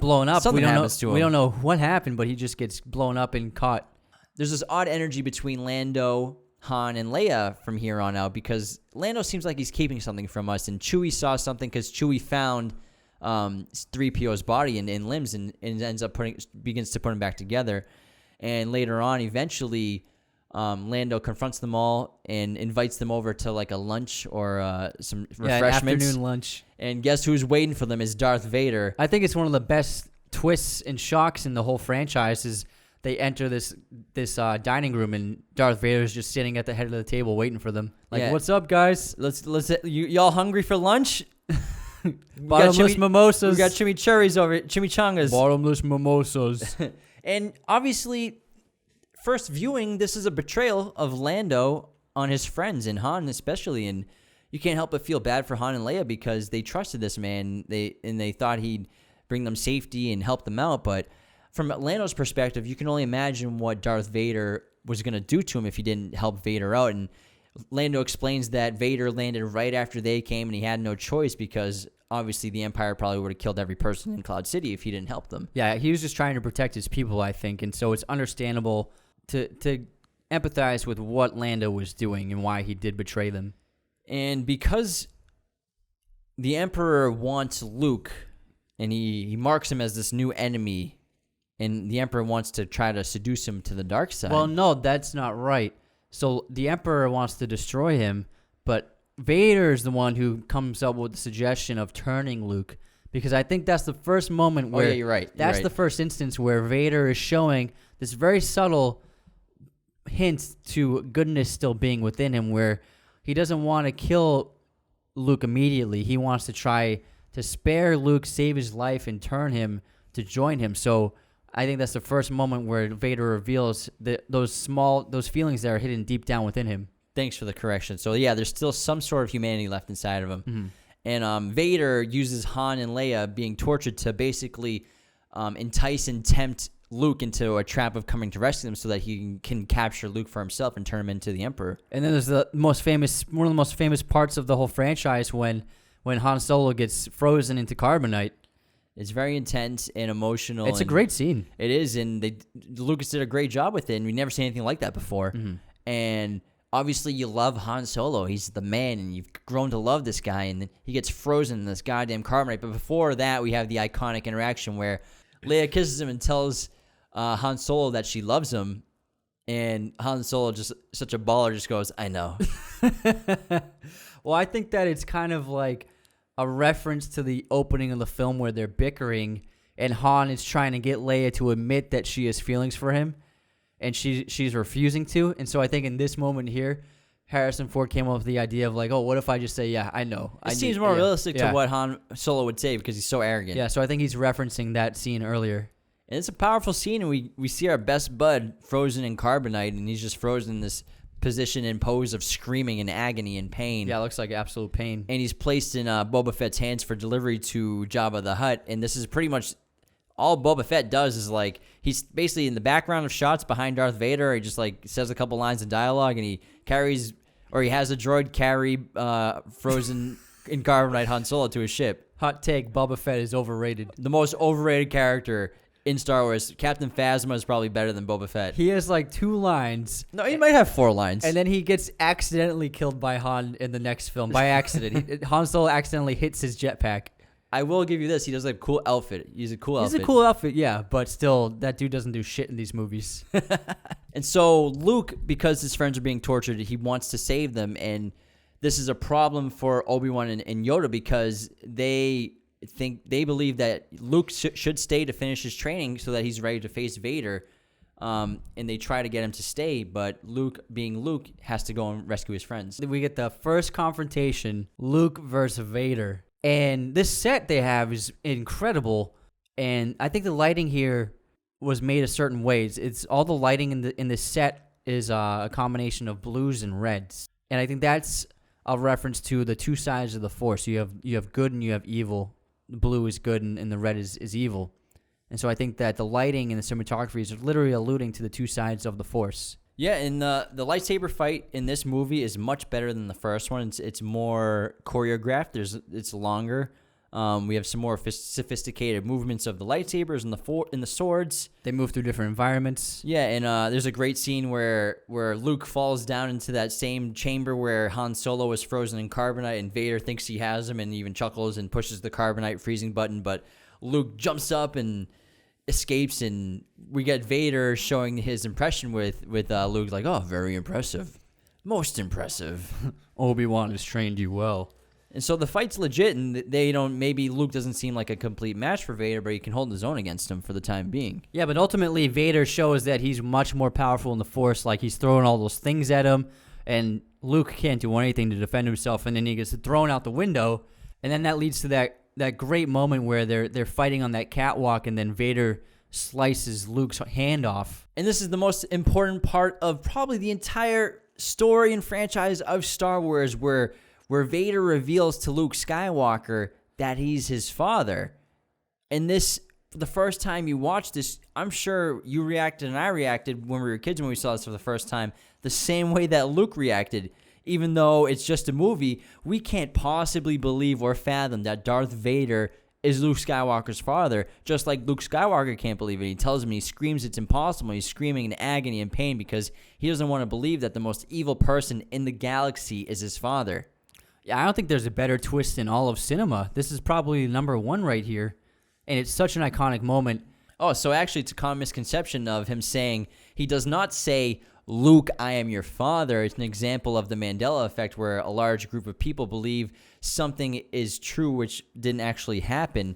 This is pretty common in a lot of like advertising and labels for like cereal boxes, cartoons. Like look at Looney Tunes and Looney Tunes or Fruit Loops. So there's a lot of cool examples of the Mandela effect. And he does not say, Luke, I am your father. I'm sorry if you have a T-shirt or a coffee mug that says that. He says, no, I am your father.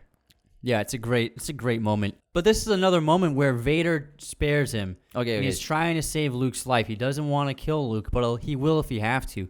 And so he's pretty much like pleading with Luke to join him and rule the galaxy by his side. Because Darth has to kill Luke, because the thing with the dark side and Sith Lords is the power of two. There can only be two. There can only be a master and an apprentice. There can't be three. So Darth Vader wants to spare Luke so that the both of them can kill the Emperor and they can rule the galaxy together. Because if Darth Vader doesn't kill Luke, that can't happen. If Luke doesn't join Darth Vader, Darth has to kill Luke. Because again, some reason with the dark side and that side of the Force, there can only be two. That's really cool. Think about it. Yeah. That makes sense too. Yeah, so he's trying to save his son. It's very subtle. He's not outright saying it, but he is trying to spare Luke's life. And Luke understands that he's going to be a dead man because he's missing an arm. Darth Vader's right here, and he knows Darth is going to kill him. So what Luke does is he jumps to what people think to be his death. And to me, it's debatable. Like, I think that Luke jumps because even if he's going to die, he'd rather die than be corrupted by the dark side of the Force. So he'd rather die than for his friends than let that happen and become corrupted by it and become a Darth Sith or an apprentice to the dark side. But I also think that, when you watch the scene, Luke looks around for an escape. He even looks down right before he jumps. And I think that Luke right here is jumping by trusting the Force. He doesn't know if maybe he's going to live, maybe he's going to die, but I think he's just giving himself up to the Force that he will survive, which he eventually does by sliding through that little compartment. Yeah, I totally agree. I think that Luke definitely felt that he was going to survive that fall somehow. Maybe he didn't know that there was going to be a vent there, but I think he knew for sure that the Force was going to get him out of there, because Anakin does the same thing in Attack of the Clones, where in that opening chase through the city, he jumps off Obi-Wan's ship and he falls down the city, and then he lands on the bounty hunter ship because he knew the Force was gonna get him there. Yeah, so I think he used the Force. I don't think he was really jumping to his death. Yeah, me either. Leads to the iconic shot where Luke is hanging at the bottom of Cloud City, and like I said, he's upside down just like he was 2 other times in the film. And this is where he understands that he has a connection. He doesn't know why, but he has a connection to Leia. Because he tries to call Obi-Wan, but Obi-Wan doesn't respond. But yeah, he calls on Leia, and Leia hears him and understands him, because we're starting to learn that there's some sort of connection between Luke and Leia now, and there's some sort of connection with Leia and the Force as well, because that's the only way she can hear them.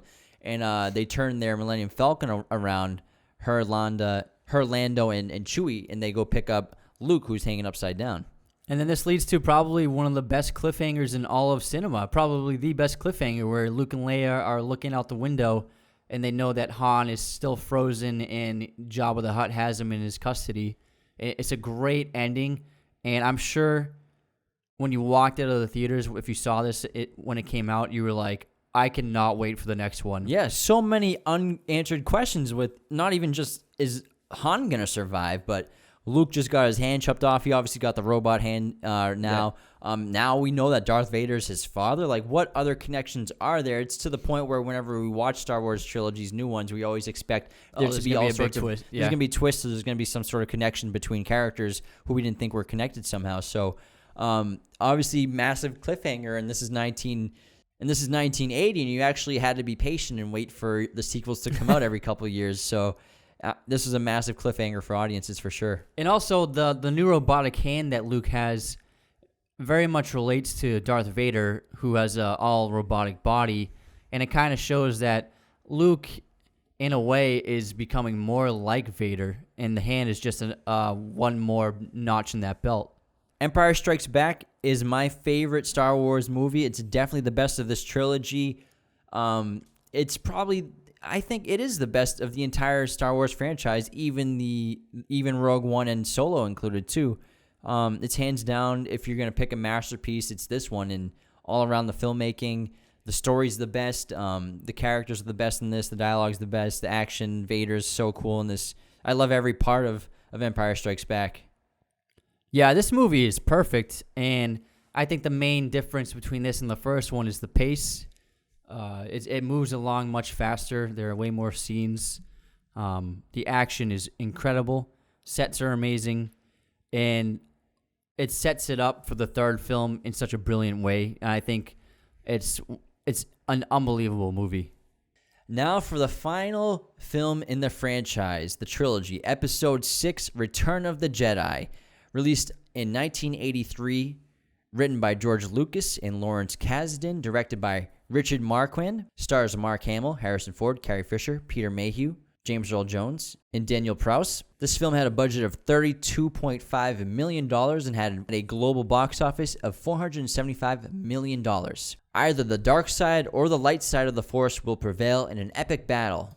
Luke, alongside the rebellion, faces the full force of the Emperor in efforts to liberate the Galactic Empire. Oh, and this film opens with a new Death Star is nearly finished and operational, and soon the Empire will become an unstoppable force because of it. And we have another great opening with Darth Vader speaking with the commanders and operators there on this new station.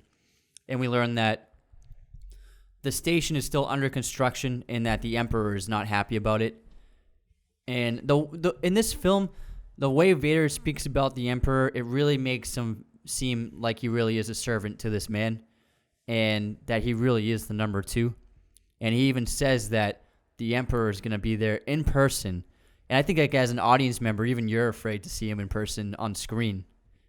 Yeah, and Vader, like you said, we learn more about him. We also get to see him getting his suit put on, and we see this burned in figurements of his skin and his body and what really is underneath that suit. And like you almost didn't think that he was human at all, but even though he obviously is human, he still doesn't look human beneath the suit. Yeah. And it's even a little more terrifying. And compared to episodes 4 and 5, the Return of the Jedi is for sure like more spectacle and action than anything. It's still a great movie and storyline and everything, but it's a lot faster paced, more action.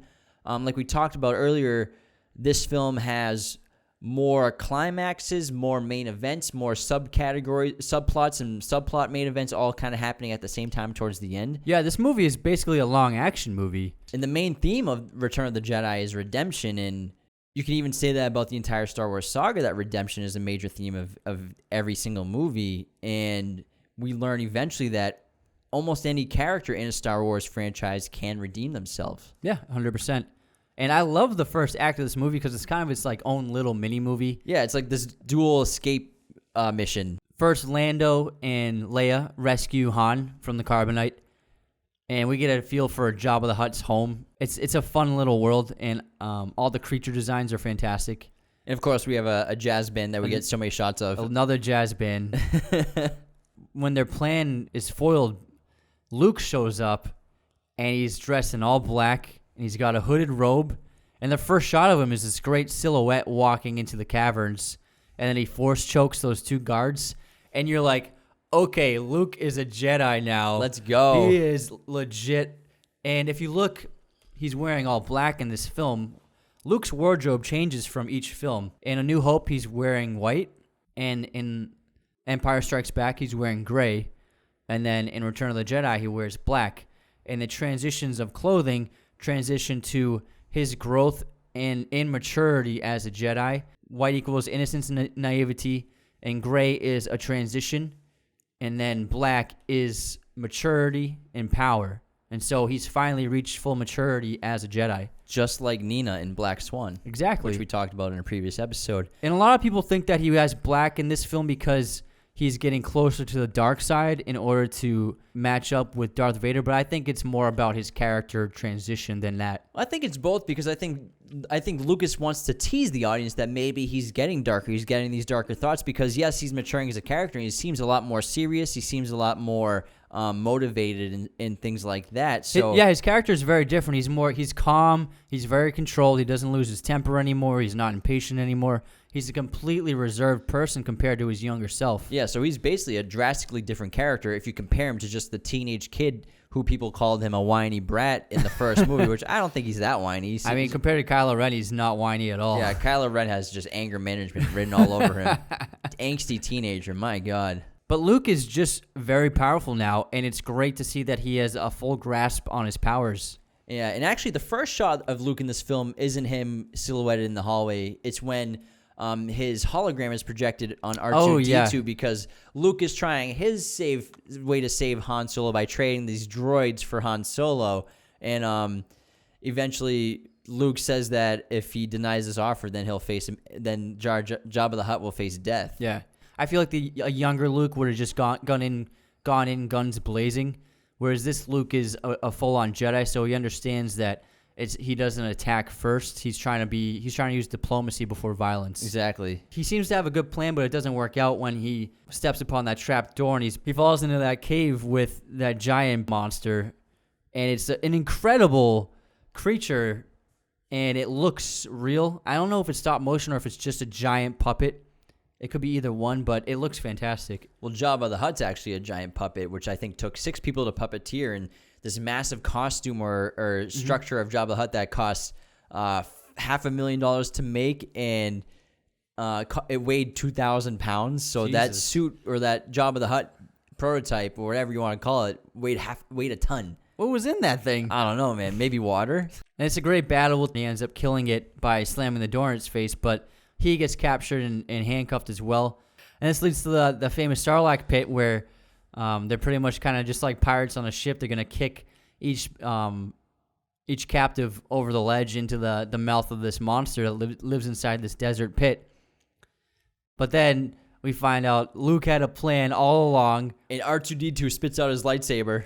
It's so amazing. And then he jumps off that plank and catches his saber. He has this new green saber now. Dude, he is murking guys left and right. Legit, straight up. He's just slicing dudes left and right. He's slicing them and dicing dude. Yeah, the saber fights were greatly improved in this. And then everyone's favorite anti-hero, Boba Fett, accidentally gets hit by Han Solo in the jetpack, and he flies right into the Sarlacc monster. But he's so cool, man. He's like the best character in Star Wars. And so Luke saves the day. He saves his bud, saves his friends, saves Leia in her metal bikini. He saves Han Solo. She actually hated the metal bikini. I would hate that thing too. It seems incredibly uncomfortable. Yeah. You know what's ridiculous is George Lucas made her not wear underwear or bra when she was filming her scenes. Not in this one. I mean, I'm talking about in the other ones, because he said there's no underwear in space. And so Carrie Fisher ended up just putting tape on her breasts so that you obviously can't see them, because she's just wearing a thin white dress. And obviously, is that really the reason, George Lucas, you didn't want her to wear bras? Come on. Jeez. My God, guy. Come on. At least it's 2020. We go back to Dagobah and we hang out with Yoda some more. And Yoda seems to be very weak and frail. Because Luke had to go back to finish his training, which he promised he would. Yeah. And we understand that Yoda looks like he's dying. And he reveals to Luke that in order to finish his training, he must confront Vader. And he confirms with Luke that Vader is really his father, because Luke's kind of upset that Obi-Wan never told him. Why wouldn't he tell him? Yeah.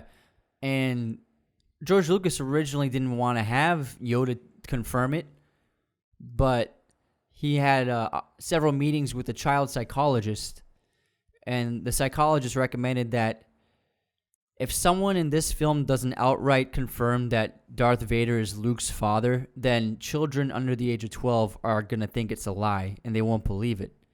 And so Lucas was like, okay, if I don't want to lose half this audience here, so I need Yoda to basically solidify the fact that Vader is Luke's father.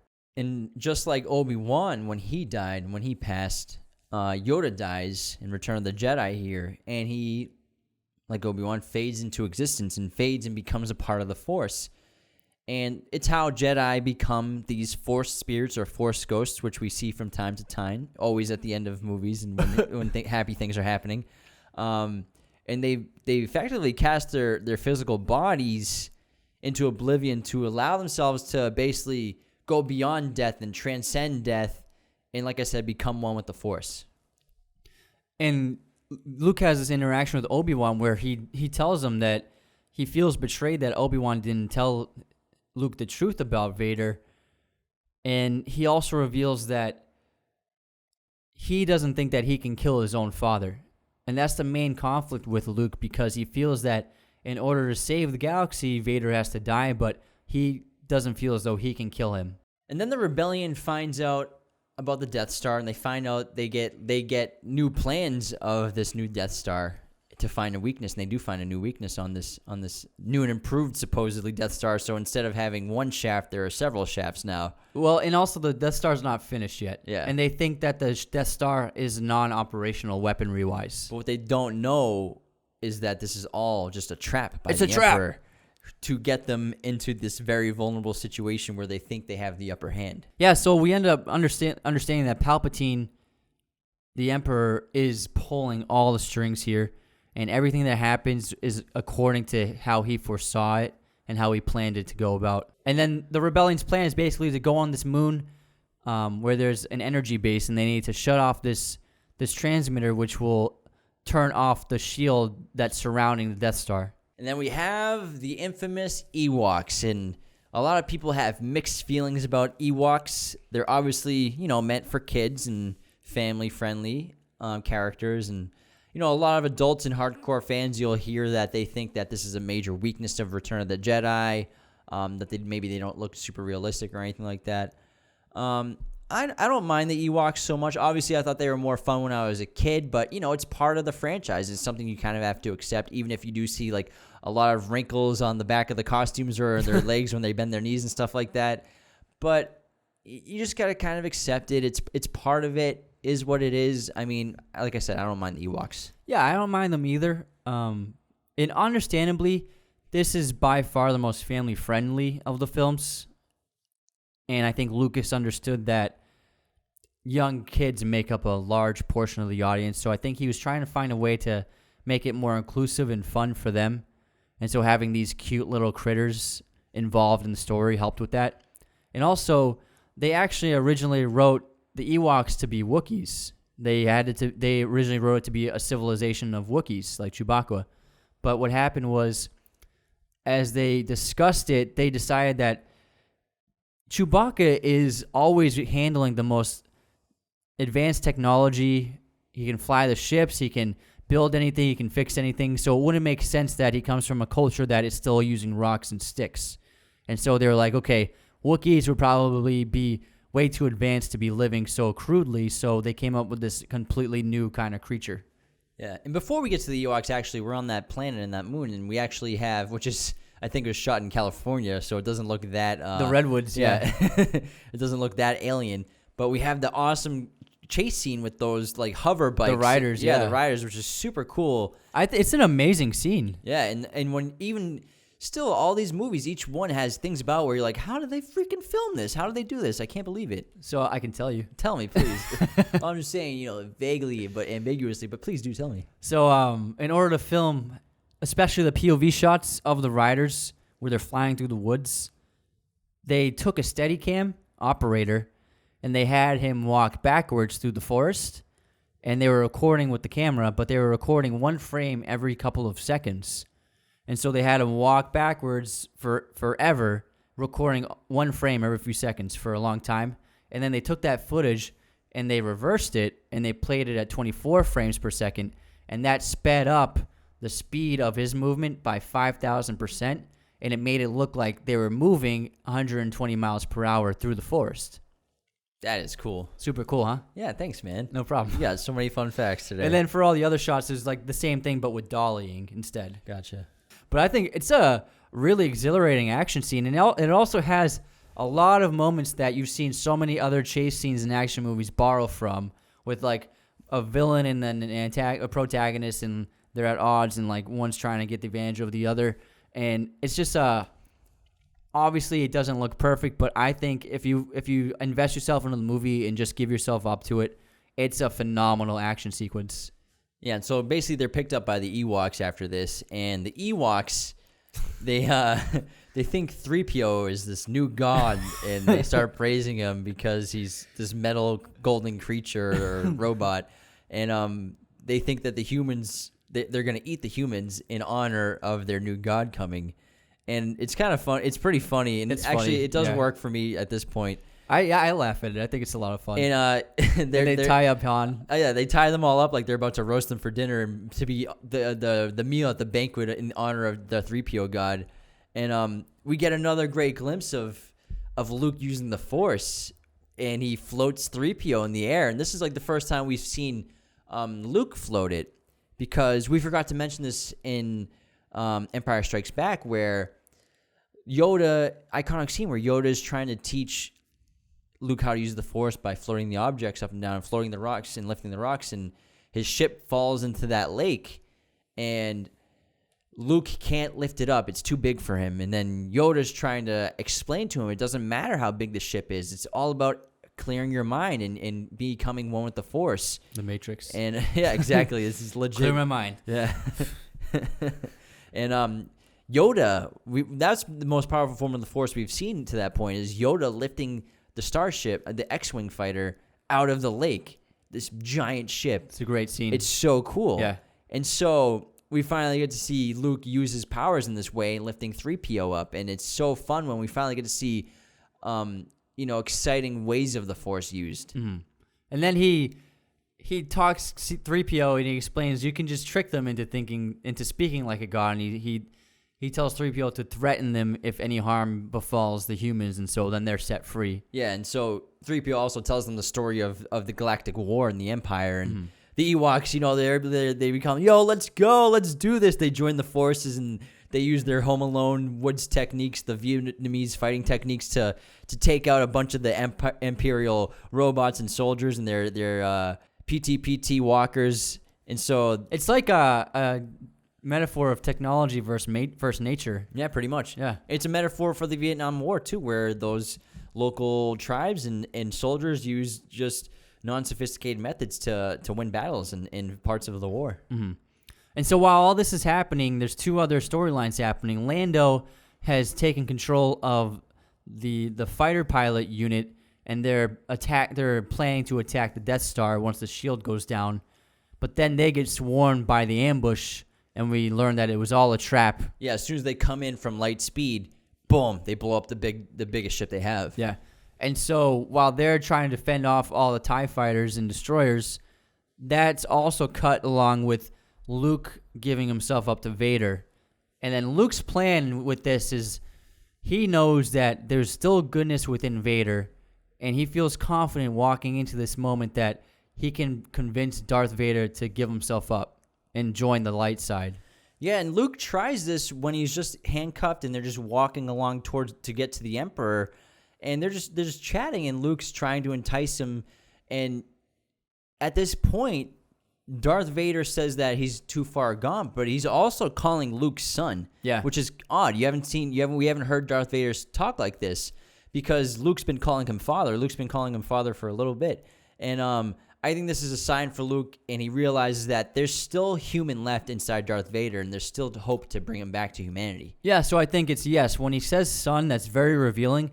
And also, he says specifically, it's too late for me. And what I think he's saying there is that he's kind of admitting that there is a part of him that wishes he wasn't there, and that he maybe regrets his actions. And he says, even though he regrets it, it's too late to change anything, and he's just stuck there. So there is a part of him that doesn't want to be there. Probably regrets killing all those little Jedi kids.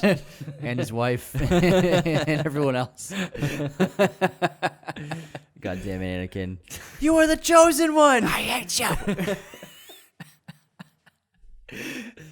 You were meant to destroy the dark side, not join it. From my side, the Jedi are evil. I have the high ground. We're getting way too carried away with this. All right, let's get back. Episode 6. Come on, lock in. We're in the end. And the Emperor, we find out his plan really all along was he wanted Luke to come here because he wanted to now turn Luke into his new apprentice, and he wanted Luke to see the visions of him fighting Vader, and he wanted Luke to kill Vader, because as soon as Luke decides that he's had enough of the Emperor's talk and he goes to attack the Emperor with his lightsaber, Vader stops him with his red saber, and there's this great shot of the Emperor's face, and he's like, oh yeah, let's go. Here we go. He's got the smile on. Because he wants Luke to kill Vader, because like I said, there can only be two. And he wants to create Luke as his new apprentice. Exactly, and Luke is actually dealing with two battles. So he's physically battling Darth Vader in the lightsaber fight, but then he's mentally battling wits with the Emperor, who's trying to break down Luke mentally and emotionally. Because again, the Emperor, like you said earlier, is pulling all these strings. It's not Vader, it's the Emperor. Earlier in the film, when Luke learns that Leia is his sister, Obi-Wan tells him that he has to hide this because if the Emperor finds out, he'll use it against him. And then this ends up happening in the scene where Vader reads Luke's thoughts and discovers that there is a daughter, and Vader threatens to turn her to the dark side instead of Luke. And this infuriates Luke and drives so much anger within him, and then he carries out this onslaught of attacks on Darth Vader, and this anger fuels him so much and actually gives him so much power where he ends up defeating Vader and chopping his hand off this time. And then now Luke has him. He beat Vader, and he's on the floor, and it looks like he's very close to laying down that final strike with his saber, but he stops himself. Yeah, so Luke throws his saber away because Luke is not going to succumb to the dark side. He's not going to kill his father. He's not going to commit patricide. He'd rather they kill him. And so the Emperor, like I said, there can only be two, so the Emperor just has to kill Luke. And he's going to keep Vader as his apprentice. And so he does the crazy dark lightning on Luke, and he's being cooked. And basically, he's like smoking. And at this moment, Luke is calling out for his father. He's asking him to help him. And Vader, for the first time probably in his entire life, finally feels what it's like to be a father, because he's watching his son, his own blood, being tortured and in pain. And which, if you ever talk to any parent, is the most unbearable feeling you can have when your child is in pain or in discomfort. And so Vader steps in, he lifts up the Emperor and just tosses him down that goddamn shaft where he explodes. Yeah, great ending. With all that dark energy. Yeah, and so Anakin Skywalker did end up fulfilling the prophecy that was spoken about him, that he would destroy the Emperor and bring peace to the Republic. Yeah, but with that, he sacrificed his life, because while he lifted up the Emperor with all the dark lightning and everything and the energy, it basically fried Vader's robot and his suit and what kept him alive and his life support. Yeah, you can no longer breathe anymore. And we have the very emotional scene where Vader finally wants to remove his helmet. He asks Luke to remove his helmet so that he can finally look at him with his own eyes. The design of Darth Vader's real face is very jarring and pretty shocking at first, and I think they made his face incredibly pale to make it seem like he was becoming more and more like the Emperor. And he looks like he's lost nearly all of his humanity by this point. But there's still goodness within him. And like I said at the beginning of this segment, the main theme of this film is redemption. And basically any character can be redeemed, and Vader redeems himself in this act. Yeah, and he thanks Luke for being, he says, "You were right about me. Tell Leia you were right about me." And at the same time, the rebels on Endor, the moon, turn the tables on their captors, and with the help of the Ewoks, they destroy the shield generator, protecting the Death Star. Then they fuck that Death Star up, man. Yeah, they blow up the other Death Star. Kill another 300,000 innocent people. Well, no, it's like 125,000 because it's not complete yet. They don't have full staff. Half capacity. So like half those janitors on Tatooine haven't come to work yet. Okay, I gotcha. You're right. And then Luke has a ceremonial burning of Anakin Skywalker's body. We have this great celebration with the Ewoks and the crew and the rebel forces, and we get the new Jedi ghost of Anakin Skywalker, and he's not burned up or anything. He's back to what he probably would have been if he never got corrupted by the dark side. And it's Anakin from the prequels. So originally it was the original actor who played Darth Vader in that scene where his mask was removed. They had his ghost in the scene right here. Lucas put in Hayden Christensen as Anakin right here in this scene as a Force ghost. And I actually agree with this because a lot of people were like, but like it doesn't make sense because he died when he was older. But if you think about it, the last time he was Anakin was when Hayden Christensen was playing him. When he was last a Jedi. Yeah, when he was last a Jedi, when he was last Anakin Skywalker, because he became Darth Vader. And I think this is a terrific conclusion to the franchise, to the trilogy. Yeah, man, the original trilogy is the best trilogy. It has 2, if not 3, of the best movies in the Star Wars franchise. Return of the Jedi, again, it's like I said, it's a lot spectacle. Also a great conclusion. Fantastic filmmaking. Special effects are absurdly good because they got pretty much double the budget they're working with here. George Lucas, what can we say? More than the fact that the guy's a genius. Created the most successful film series ever, and probably that will ever exist. And there's a reason why these movies were made in the late 70s and 80s. We're still talking about it in 2020.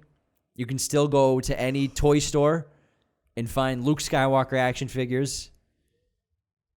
You can turn on the movies anytime. Anyone can quote the movies. Anyone can pick out a favorite character. Even if they haven't seen the movies, they know the characters. They know the story.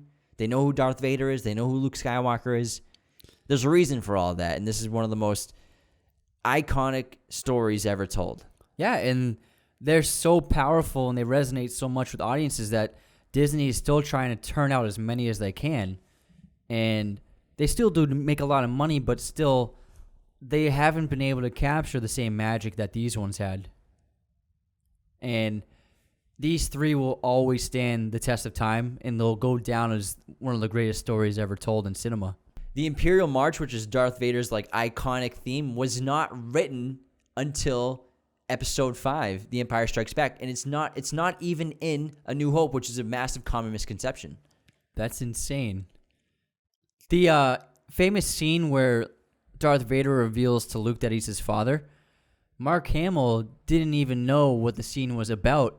They kept it secret from even him, and he didn't know his lines until right before they were going to shoot the scene. That's it for episode 35 of Raiders of the Lost podcast, Star Wars, the Skywalker Saga, episodes 4, 5, and 6. We really hope you guys enjoyed this episode as much as we did. This was a lot of fun to do. I'm sure we'll do the other trilogies at some point. I know we did everything wrong with The Force Awakens. We'll give that one its own thing, but we really hope you guys enjoyed this episode. Thanks for tuning in, listening wherever you're listening, in your car, at home, watching on YouTube.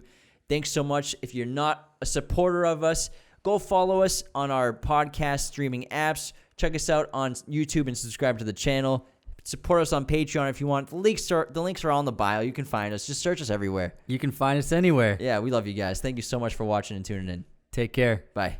May the Force be with you. Da, na, na, na, na, na, na, na, na, na, na, na, na, na, na, na.